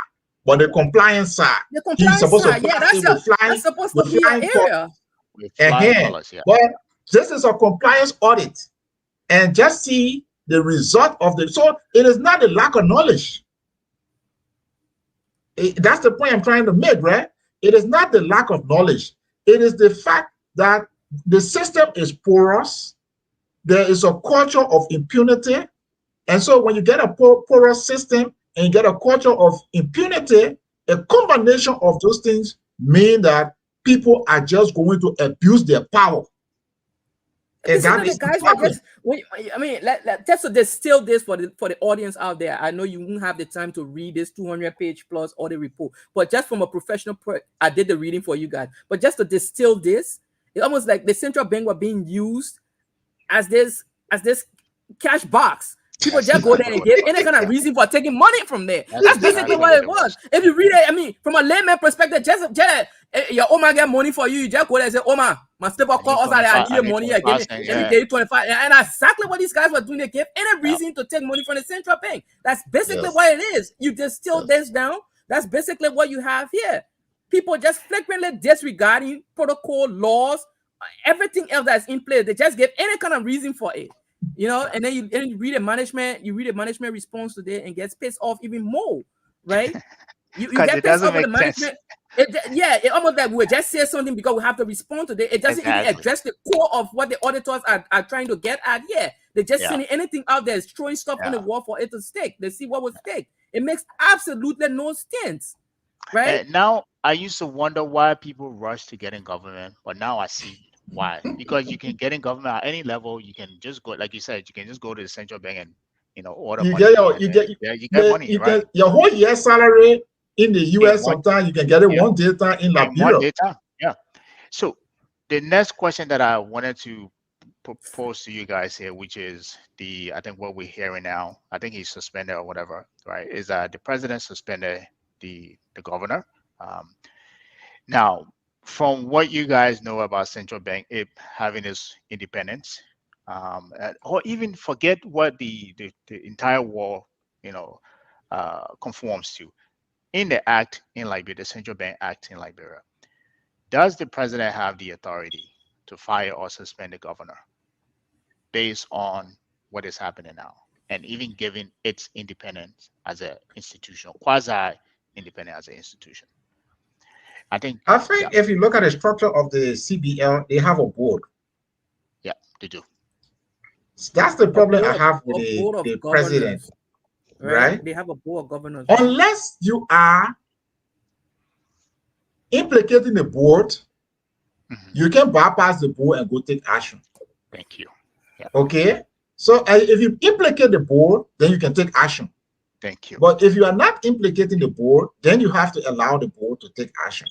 Mhm. The other thing is, because the act specifically referenced the procedure, the direct procedure, they could have taken this compliance audit report and have done a detailed forensic investigation and allow the Justice Ministry to file criminal charges. When they file criminal charges against the governor, then the board now, based on those criminal charges, will suspend the governor pending the outcome of the litigation. But of course, the president has legal advisor in the mansion. The president has the Minister of Justice. And I want to believe he has access to a lot of lawyers. So why is it that he always makes these kinds of... So I think you are just giving Talu more time because they might reinstate him. Maybe he could choose to resign or whatever. But it's clear that they didn't follow the procedure. And I mentioned quite frequently that when it comes to law, there are always two aspects. Yeah. That's the substantive law and the procedural law. And all two must work together in order for there to be legality. So while it's true, we can see the glaring, or I would say, illegal activities by the governor, there is a procedural law that you have to follow. And when you fail to follow that procedural law, it's almost likely the Supreme Court will tell you to go back and follow the procedure. So just as we saw in the tenure law case, Mr. Bwaka is setting himself up for another loss at the Supreme Court. You know, I mean, this is not a criticism of the president, but I think he was very impulsive on this, and having access to lawyer does not mean those lawyers are reading the statute. Probably they did not, because my daughter here can read this thing today and tell you, say the central bank governor not supposed to be suspended, or the president cannot remove the central bank governor that way. I've been having it here. I've been having this central bank lawyer since I don't know when. I just took it off from one of my stuff today. You know what I mean? So here we go. Like, here it is. Okay, read it for the people. So responsibility of the executive governor and deputy governor. No, right? go for the other one. Go for the other one. There's other another one before this. Okay. Go for the one before this that talks about how the governor can be removed. I highlighted that also. Yeah, 1 second. Let me get to it. I think There this you is go. this one, right? That's it, right there. Okay. So a member of the board of the governor can be removed from office only upon a bill of impeachment by the House of Representatives, upon finding by the majority of the board of governor and recommendation of the president, right? So I think this is what the point that you guys are making. Yep. For any of the following reason: gross breach of duty, misconduct in office, conviction of felony, being declared bankrupt, and violation of paragraph A and or B of this subsection of section 13, right? As the president may, however, remove a governor upon determination by a competent medical authority that he is medically unfit to execute his duties, or is permanently hold on, I can't see the other part. Hold on 1 second. Let me it's remove. permanently what? Hold on, let me remove the question here. I will show. 1 second. Or is permanently. Okay, there we go. Or is permanently incapacitated. Right. So the deputy governor may be removed from the office by the president. I think that's what it's all calls. Okay, the deputy governor may be removed from office by the president or cause upon the recommendation of the board, right? So you can remove the deputy. The president can remove Nimade Pearson, right? Yeah, without any, that's his right to remove Nimade Pearson, but he cannot remove Talu. There's a process by which he can remove Talu, and he's not following that process as it is. I think is that the one that I think Freeman alluded to that, right? Yeah. So you have to implicate the board. The board have to have something to do with Talu removal, and then you can make recommendation from the board to the House of Representatives, and they will start an impeachment, right? And then impeachment will end up in the Senate, where they would do a trial, and then he will get impeached, so forth and so. That's a process, like he was saying. That's a whole process that you have to go through, but people don't want to do. Liberian people don't care about processes in the country. We don't like process. We just do anything, and that's why you see the country it is. Nobody won't follow rule of law. Everybody say like, bro, we should follow rule of law, but then the very people you put in place to follow these rules, they take shortcuts, right? The president legal advisor is supposed to be stopping him in his track. Oh man, I know we want money, man. A lot of things in our audit report that the mayor supposed to be removed for, but yeah, how we do it from A, B, C, and you're supposed to be guiding the old man, not making him be making the kind of elementary mistakes. Do you think that was a knee-jerk reaction? Because that was a knee-jerk reaction. It was no, a knee-jerk. I think it's political because Bwaka is mostly concentrating on putting his own person at the CBL. So he's not concentrating, for example, if the post stole money, how we can get his money back. Right. If the system was breached, how we can repair the system. All of that is not his concentration. His concentration is CDC appointed this guy. So once I have found something on him, I need to remove him as quickly as possible and put my own person there, so that when it's my time to go for money to central bank, I will have nobody stopping me. So it's not about justice, and that is what saddens me about the country. It's not about justice. It's not about legality. It's just about removing one group of people so a new group of people can have the opportunity to eat For example, if you look at this audit report, there could be up to 50 or 100 million to recover just from the way they carry out the activities. So if anybody is serious about justice, how can we get some of this money back so that we can, for example, you give 500,000 to a Gambian national to teach people how to check money. You know, if we And you could have given pursue that to a that thing, Liberian company, please. No, if we pursue that you thing, can make these things up. it's possible we squeeze somebody, the guy say, my man, look, me, I want no trouble. You know, here's your money, you right? You start recouping. All that money that went to NSA, they didn't do nothing with that money. I bet if you go to start auditing NSA now, some of those money ended up not even after they left the bank, that went straight in one person's pocket. So focus on that. But I don't think that his focus. His focus is how to remove those people so he can put his people so that when it's time for him to go for money to the central bank, it will be very easy for him. Because what's the point? Send the information to Ministry of Justice or to LNCC when they charge Talu with a criminal offense. Everybody know with common sense that there is no way now that Talu can preside over the central bank when he's being charged with a criminal offense. Even the board, even if they were friends with Talu, they would not tell Talu, my man, you have criminal charges on you, you can continue. Yes, but he's left all that. His focus is basically sending, my man, let me send my own man there so he can now preside. Yeah, but for old man who claimed to have been this lifelong bureaucrat, he knew, because that part of the reason, that part of his argument for the elections, right? He knows this thing. You try a neophyte in we are, and look at what you got. So I will come with a steady hand and write the country and do what's supposed to be done. But look at these are elementary things. It's supposed to be somebody's supposed to stop him in his track, and that's what the president is not just an office. There's a presidency. The presidencies have all these things. You have legal advisors, you have budget advisors, you have economic advisors, you have all these people there. And the reason you have them in the office is so that the president can go on the limb and be making these kind of mistakes and making it look ugly or making it look bad, making it look like despite his age and years in government, he still hasn't learned anything, right? Because these are things that's supposed to be rightly like done. Go through the process. Yeah, I must say I really want to yank from the day the name Talu. I wanted to yank him and throw him out the window. But there's a process, right? Go through the process and get the guy out. You can just say, okay, I want a guy. I want to send my own.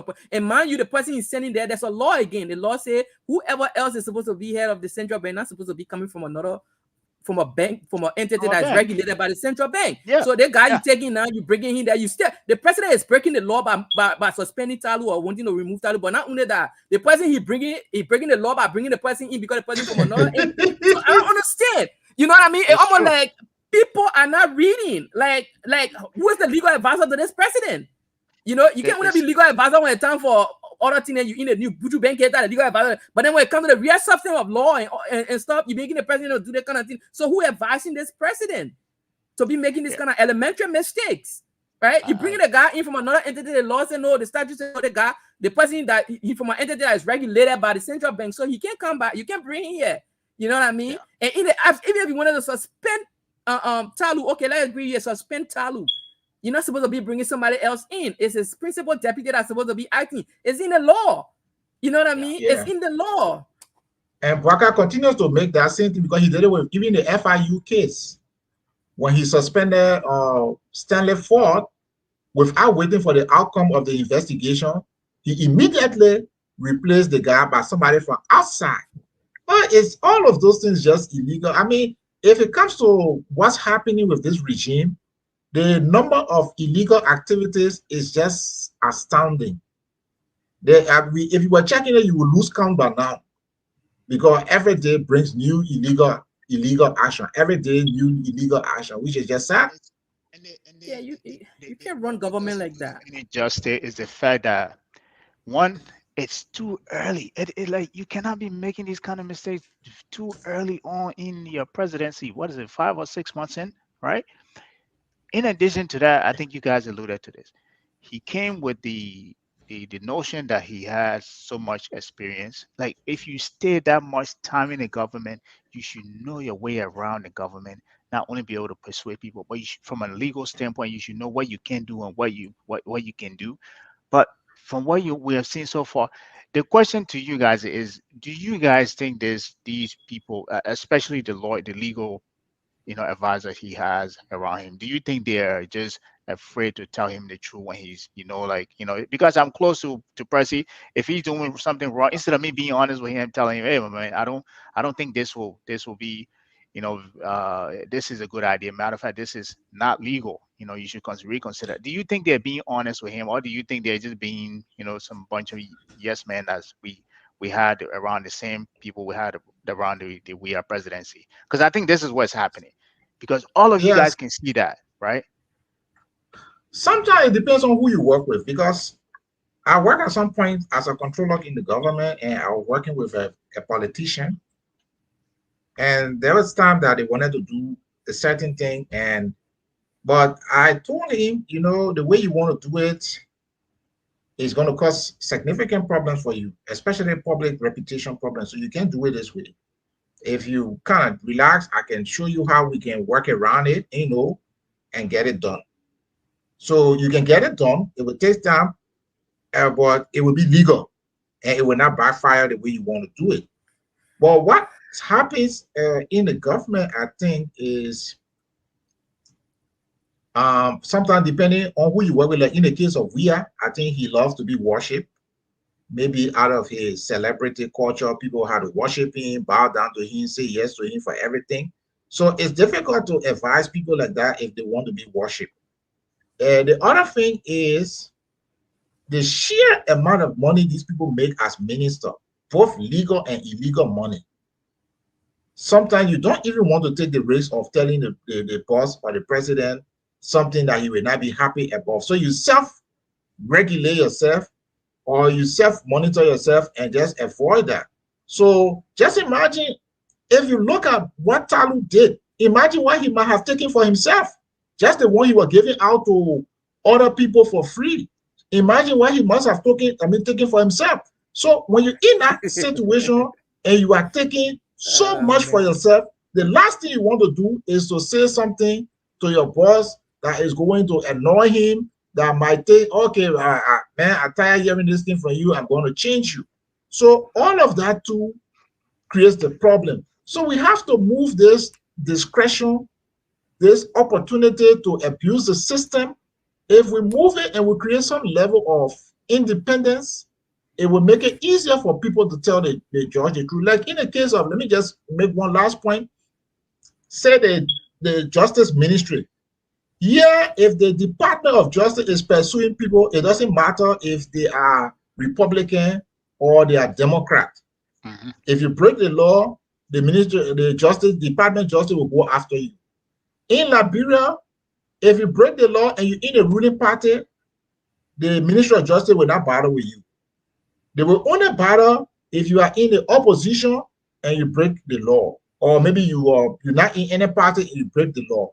The reason for that is because the head of the Department of Prosecution, which we call the Solicitor General, and all the county solicitors, they are all appointed by the president, and they serve at the will and pleasure of the president. That's true. So if the Solicitor General and all his people who are supposed to be going by the law, they get a job courtesy of the president, they keep their job courtesy of the president, then it's obvious the president won't even have to tell them, don't try me. Because if you try me tomorrow morning, your family will not eat. So those are systemic issues with Liberia. That's why you see the same thing that True We Party did. NDP came and we saw the same activities. NPP came, we saw the same activities. CDC, UP, the same activity, because the law that you are operating with is faulty. It's faulty. You have to have a system where if you have a Solicitor General, he doesn't serve at the will and pleasure of the president can remove him, and so it becomes more difficult. So now if somebody from the ruling party commit crime, he might just decide to pursue them. But the way it is, he's not going to pursue the police. Even the police, They don't bother with ruling party people committing crime. The only people they bother with is people who are in the wrong party. And that is some of the systemic issue that needs to be solved in Liberia. Percy. I mean, look, I mean, the audit is bad. It shouldn't escape anyone. Or the audit is bad. It is really, really bad. If you're a Liberian and you care about your country, like we all do, this is bad. This is really, really bad. Because it's one thing to say, you can mess around with taxes and tax rates and whatnot, but the central bank of your country is the heartbeat of economic life, right? They control credit. They make sure the system is sound. They do a whole lot of very sensitive things that impact your life on a day-to-day basis, and to the extent that it is being ran like a racket, because this is what racketeering look like to me. To the extent that this is the entity is being ran as a racket, it should alarm anybody. But having said that, government is bureaucracy for a reason. The reason things don't happen fast in government is so that it takes its own time for the levels of government to turn and whatnot. It's for this very reason here, so that people can be rash, so that people cannot be just abrupt and have knee-jerk reaction to everything. And that's why these guardrails are put in place in the laws, in the statutes, in the constitution. That's why they are put in place there, right? So that the government can have some sort of restraint. It can't be unrestrained. You see, when people are unrestrained, what can happen, right? There are restraints put in places so that we can take our time to take a second look or third look at issues before we go ahead and do that. It's the president. Do I want the central bank governor to be gone? Of course I do. He shouldn't have been anywhere near this place in the first place. He should be gone, right? But now that he's there, should I follow the procedure to get him there? I understand. Talking about impeachment, the CDC has a majority in the House of Representatives. It's going to be hard to get him out of there. You're probably not going to get an impeachment bill coming up anytime soon. So I understand. You mean they cannot If you take a him? look at the process, and you think about the political process of impeachment, yeah, the president does not have a way there because the CDC have a majority of the people in there. So you will not get a bill of impeachment emanating from the House of Representatives. So I can understand, but still that does not call for the knee-jerk reaction in suspending him and then bringing somebody else in. That's not how the law is supposed to work. The law says even if the guy is not there, his principal deputy is supposed to be there. And even if you're supposed to bring somebody, that person is not supposed to. Matter of fact, you're not even supposed to bring somebody. The law does not say to bring somebody. The law specifically said if the central bank, in the absence of the central bank governor, his principal deputy, who is the deputy governor, supposed to perform all the function except executive governor. Right? It's in the law. You read the law, it's right there. Right? So the president should go back before president make decisions. If it's political decision, you have to talk to the political people. They have to brainstorm about it, right? If it's economic decision, you have to go to the economic management committee and whatnot. They talk about it. The economic people are giving it advice, right? If it's this kind of issue, you're supposed to talk to your legal advisor. Who are your legal advisor? Right? You're supposed to be talking to them. They're supposed to be stopping you in your tracks and telling you, Mr. President, no, this is not what we do. You can't do this. I mean, it's just that Liberia is such a country. I mean, in America, people will be running to court. Talu will not even file that case for himself. You will have people running on behalf of him before he can even make up a man. People will be running to the courthouse already filing their case here because it's illegal what the president is doing. It actually is illegal. And you carry this to any competent court of jurisdiction, they will reverse this whole thing. You know? Yeah. Thank you. I think we at the. Maybe you should take some questions. Maybe. Yeah. Let's go through some comments here, and then we take you guys. And while we go through this, what your final thoughts? I want you to think about based on what you've read. I want you to think about either from the president perspective. What do you think he needs to do to rectify this gross incompetent, historical incompetent we've had at the central bank? Or if you were the person being put in there, what would you do to rectify some of these mistakes that we're seeing right now to bring to at least make the central bank gain its credibility if it ever had one? But think about that. Let me go through the comments here. Um,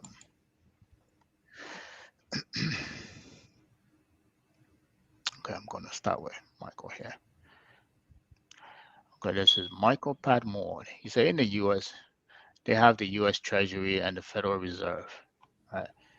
Do we need the same in Liberia?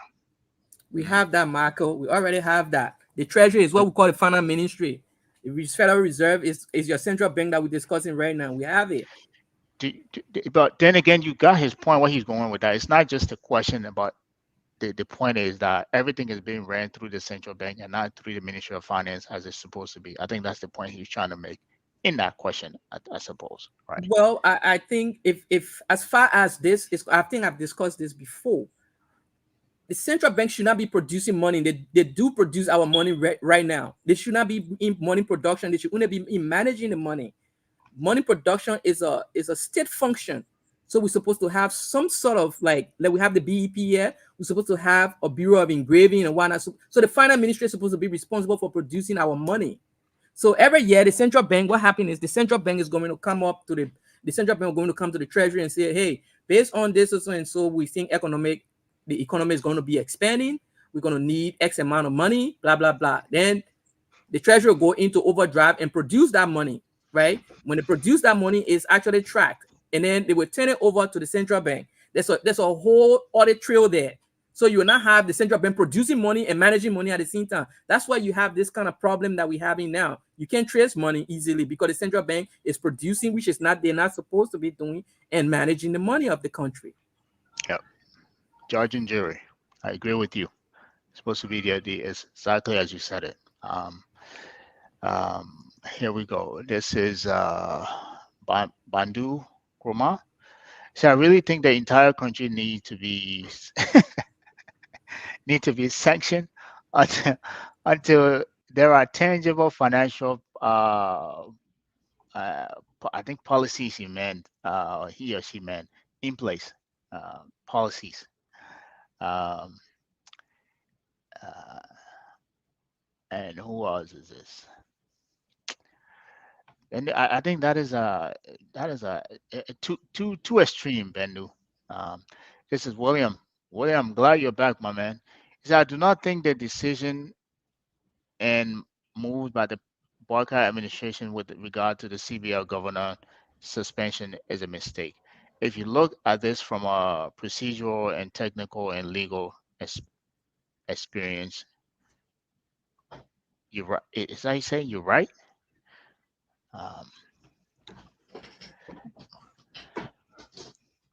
Okay, so here is William again. Hopefully he qualifies. He said, but from a political strategy, it is a mistake. It makes sense. And in Liberia, the political maneuvering is a priority, then everything falls in place. It is political suicide not to control the CBL governor. It's So that's the point. So that's the whole point. which exactly what you were saying, like it's a political suicide if you don't control the governor, right? Is that what he's saying? No, what I'm saying, the idea of not being too keen on investigating and recovering the money, Right. but being satisfied with just removing the governor and putting a new person there. Exactly. That's the whole thing. Because if I am more concerned with this amount of money going out, we need to chase these people and see how we can investigate, prosecute, and collect some of that money back, especially in where we establish clear illegality. But he's not concerned about that now.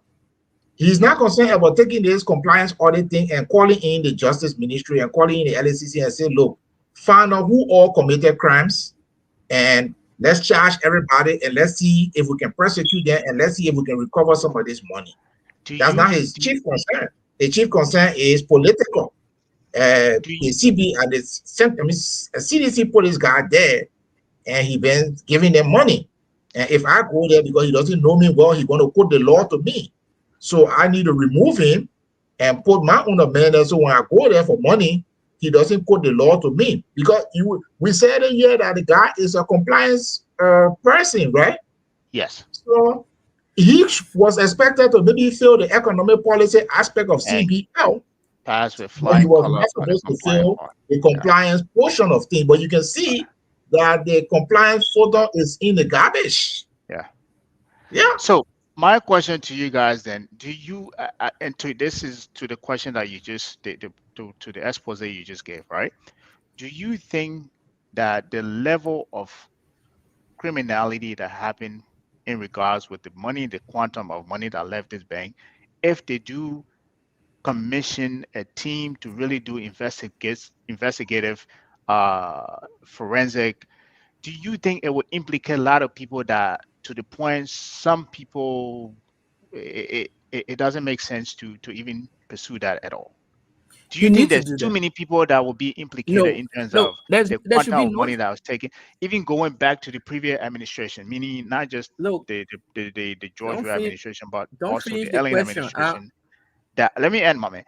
To the point that it kind of which will undermine his administration. Do you think that could be a strategy for which he's trying to avoid that? Which doesn't make sense at all, but I think do you guys You think that ask at still all? somebody before you want to develop Liberia, do a couple of things, right? Build prison, right? Prison solves a lot of problem in Liberia. It solves some infrastructure problem.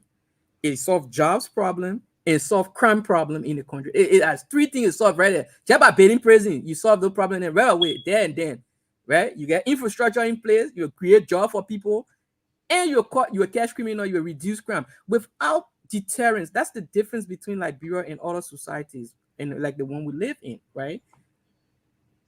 The difference is there is deterrence in those societies. Our society, we take everything the family way.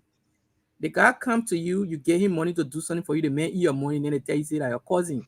Just forget it. All family people in it.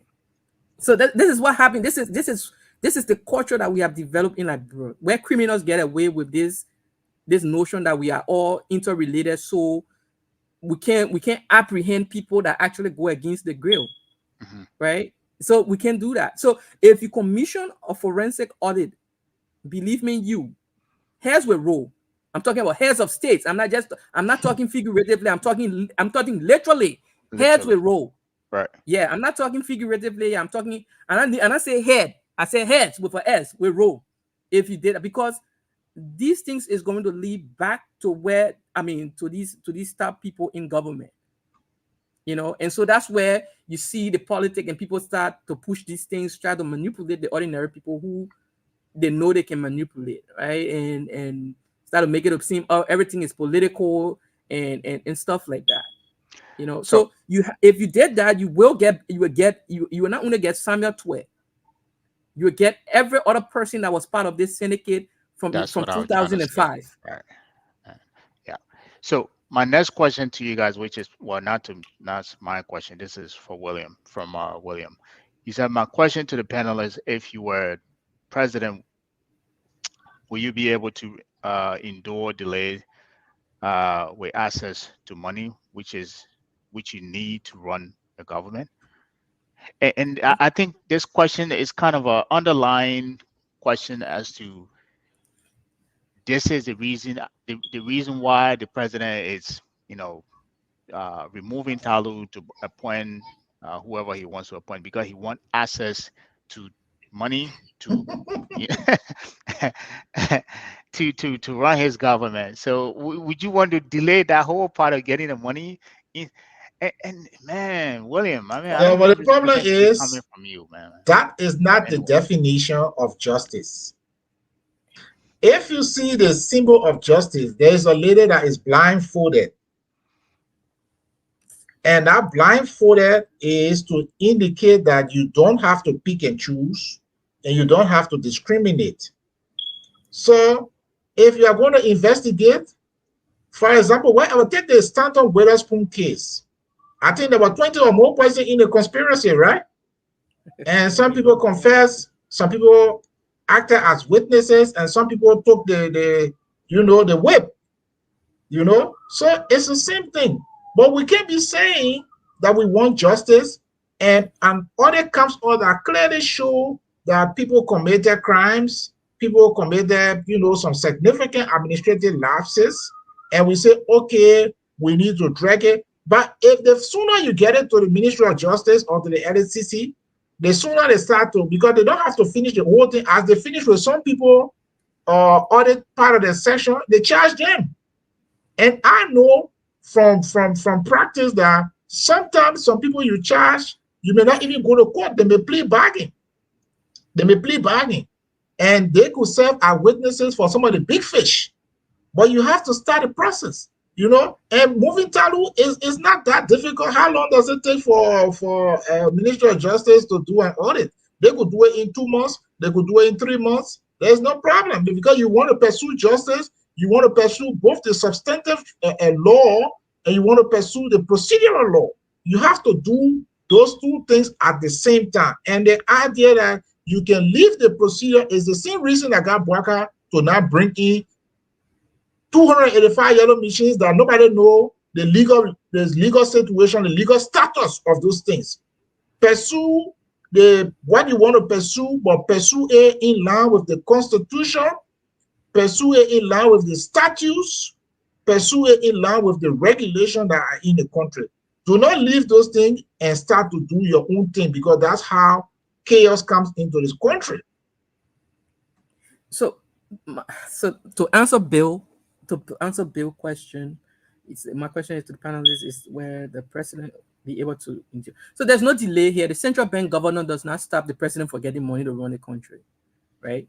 The central bank is just the fiscal agent of the government, meaning it's almost like you get your bank account to the bank, right? If you do nothing wrong, your money, you still have access to your money. So there's absolutely nothing that stops the Liberian government from having access to this part. It doesn't matter who you put there as central bank governor, the Liberian government should still have access to the consolidated account at the central bank, right? So there's nothing that stops the government from having their access to their money to run the country, to run the government. Now, if you're talking about in terms of using the central bank like the way it's been used in this case, yeah, then that's a problem. Yeah, then he can delay,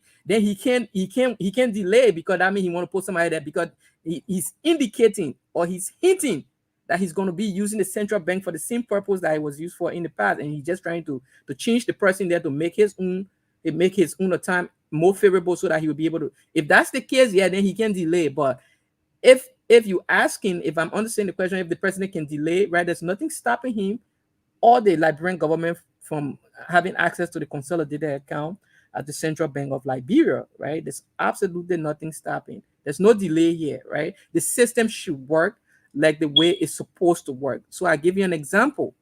Bill is supposed to be the great-grandson of CDB King.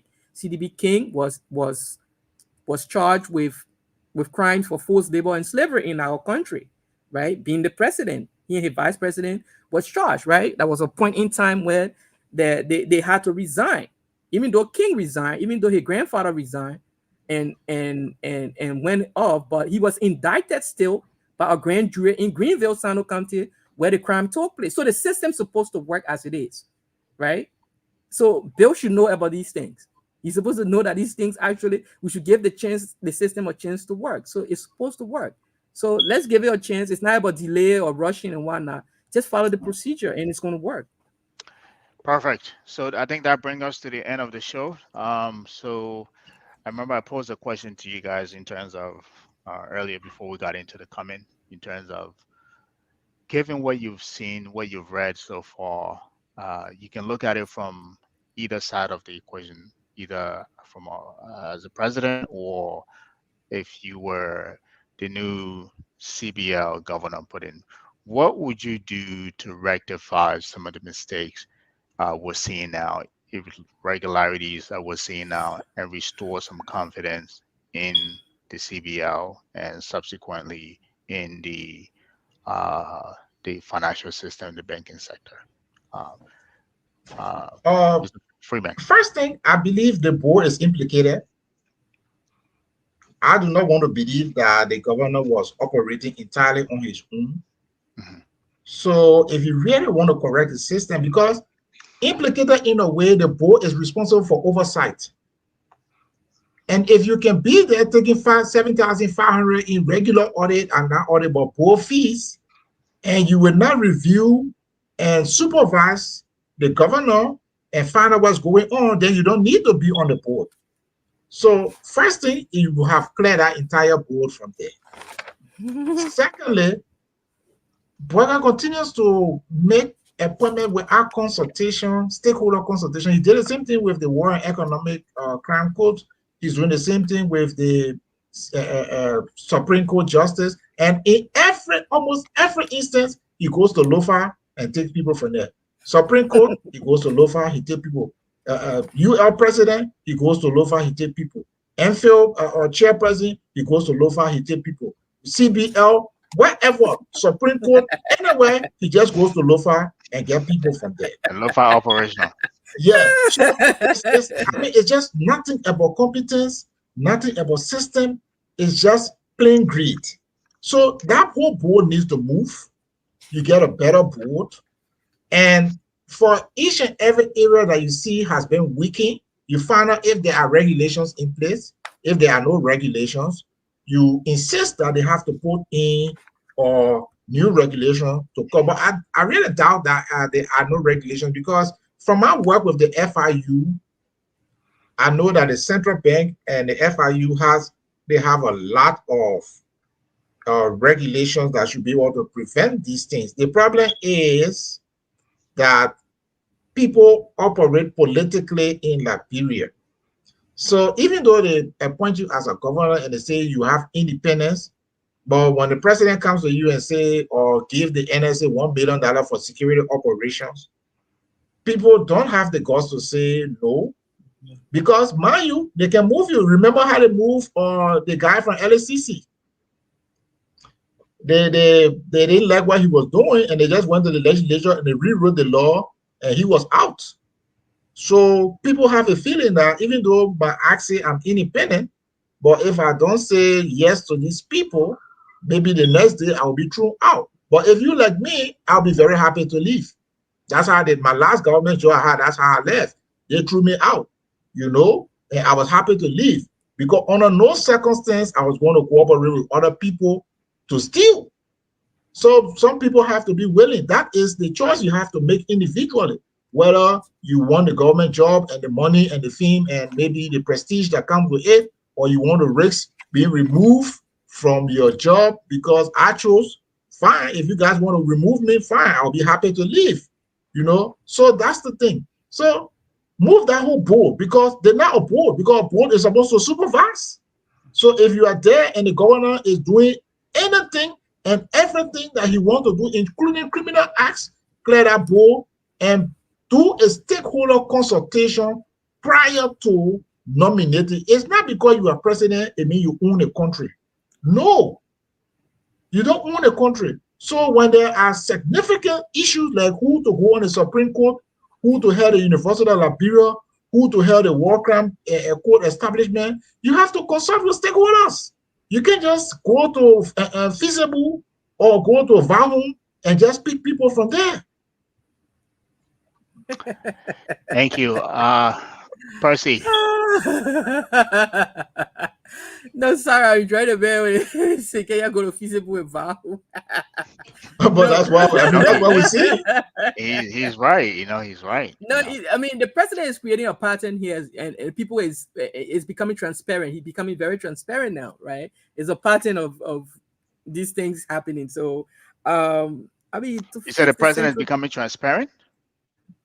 Like no, his predictable, as in okay, I mean, when somebody say, I mean, I don't mean transparent in the meaning of like transparency, but he's becoming somebody like you can see through, you can predict his next move. Right. So he's becoming transparent. That's what I meant, right? To fix the issue right now, I think the tenure of the central bank governors, the board of governors, are short. You want to make it longer to take away the political incentive that's there. Like you have 5 years now, right? So the tenure is supposed to be longer than a presidency. It's supposed to be way longer than the presidency. So this may worry about what this president think and whatnot. So the tenure is supposed to last longer than the presidential tenure. So right now we have a 5-year tenure for each governor, and the presidential tenure is what, 6 years? So it's it's almost the same. So, and that's where you have this political interplay. One person can just come and just, I want to kick this person, or I want to bring my own person. So, it's tempting to do.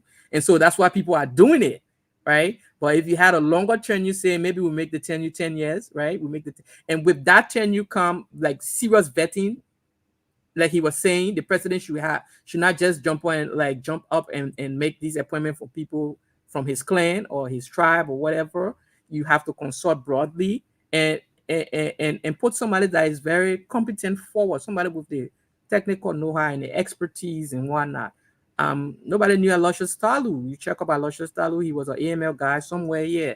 And then they make him what you might call it, Nathaniel Petrie. They say he was I don't know what you got. Like these names are not names. I'm not knocking people. Yeah, and this is not to be condescending, but because of the sensitive nature of the CBL and what it is required to do, we have to have people in top-notch pedigree coming there to do what's supposed to. Because as it is, the country is already struggling. Then you can have the most important institution that there is to have people that doesn't know what they're doing, as the audit report have just shown, right?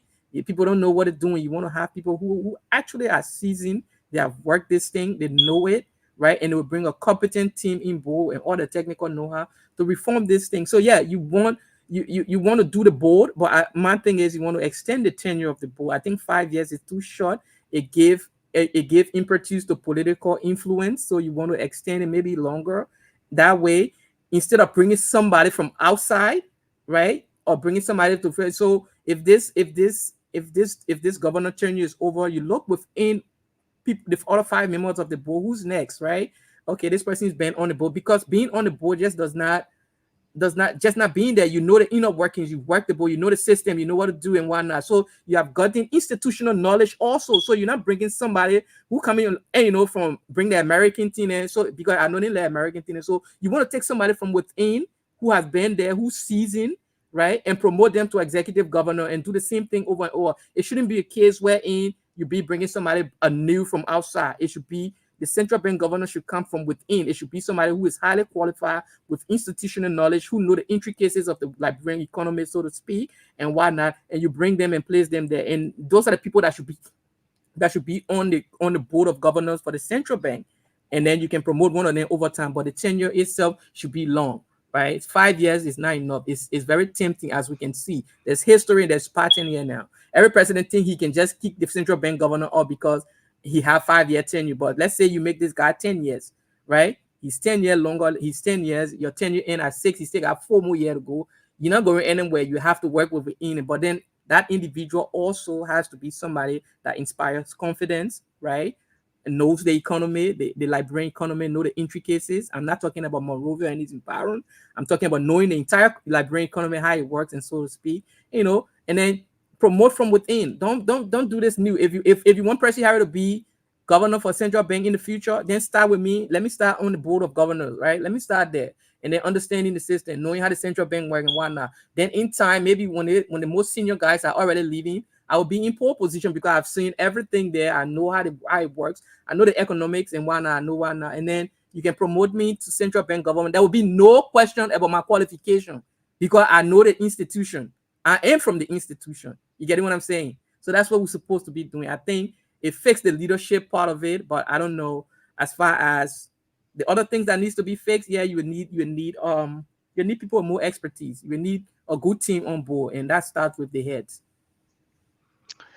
Well, I think that is it. Time is far spent, and for those of you watching, thank you for watching. We had 2 shows today. We had one on financial literacy before we jumped into the central bank audit. I don't think I have anything else to say. I think you guys said it all.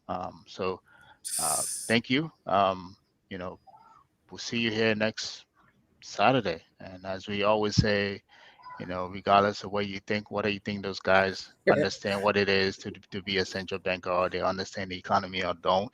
What do you think the current president is doing his job or not? What do you think the previous government was corrupt, more corrupt than this one? At the end of the day, there's a common denominator, and that is we're all Liberians. But before we sign off the air, Front Page Africa is reporting just what we're discussing here. Front Page Africa is just reporting that the central bank governor, Talu, challenged his suspension and he's seeking Yeah. redress in the court, right? And that's the right thing to do. He has So every yeah, right to but do that. that's me. Okay, it was nice. See you guys, and thank you right, guys yeah. again. Hopefully, you guys will be able to join next Saturday. Thank Thank you. you. Have a good weekend. Ciao. We all are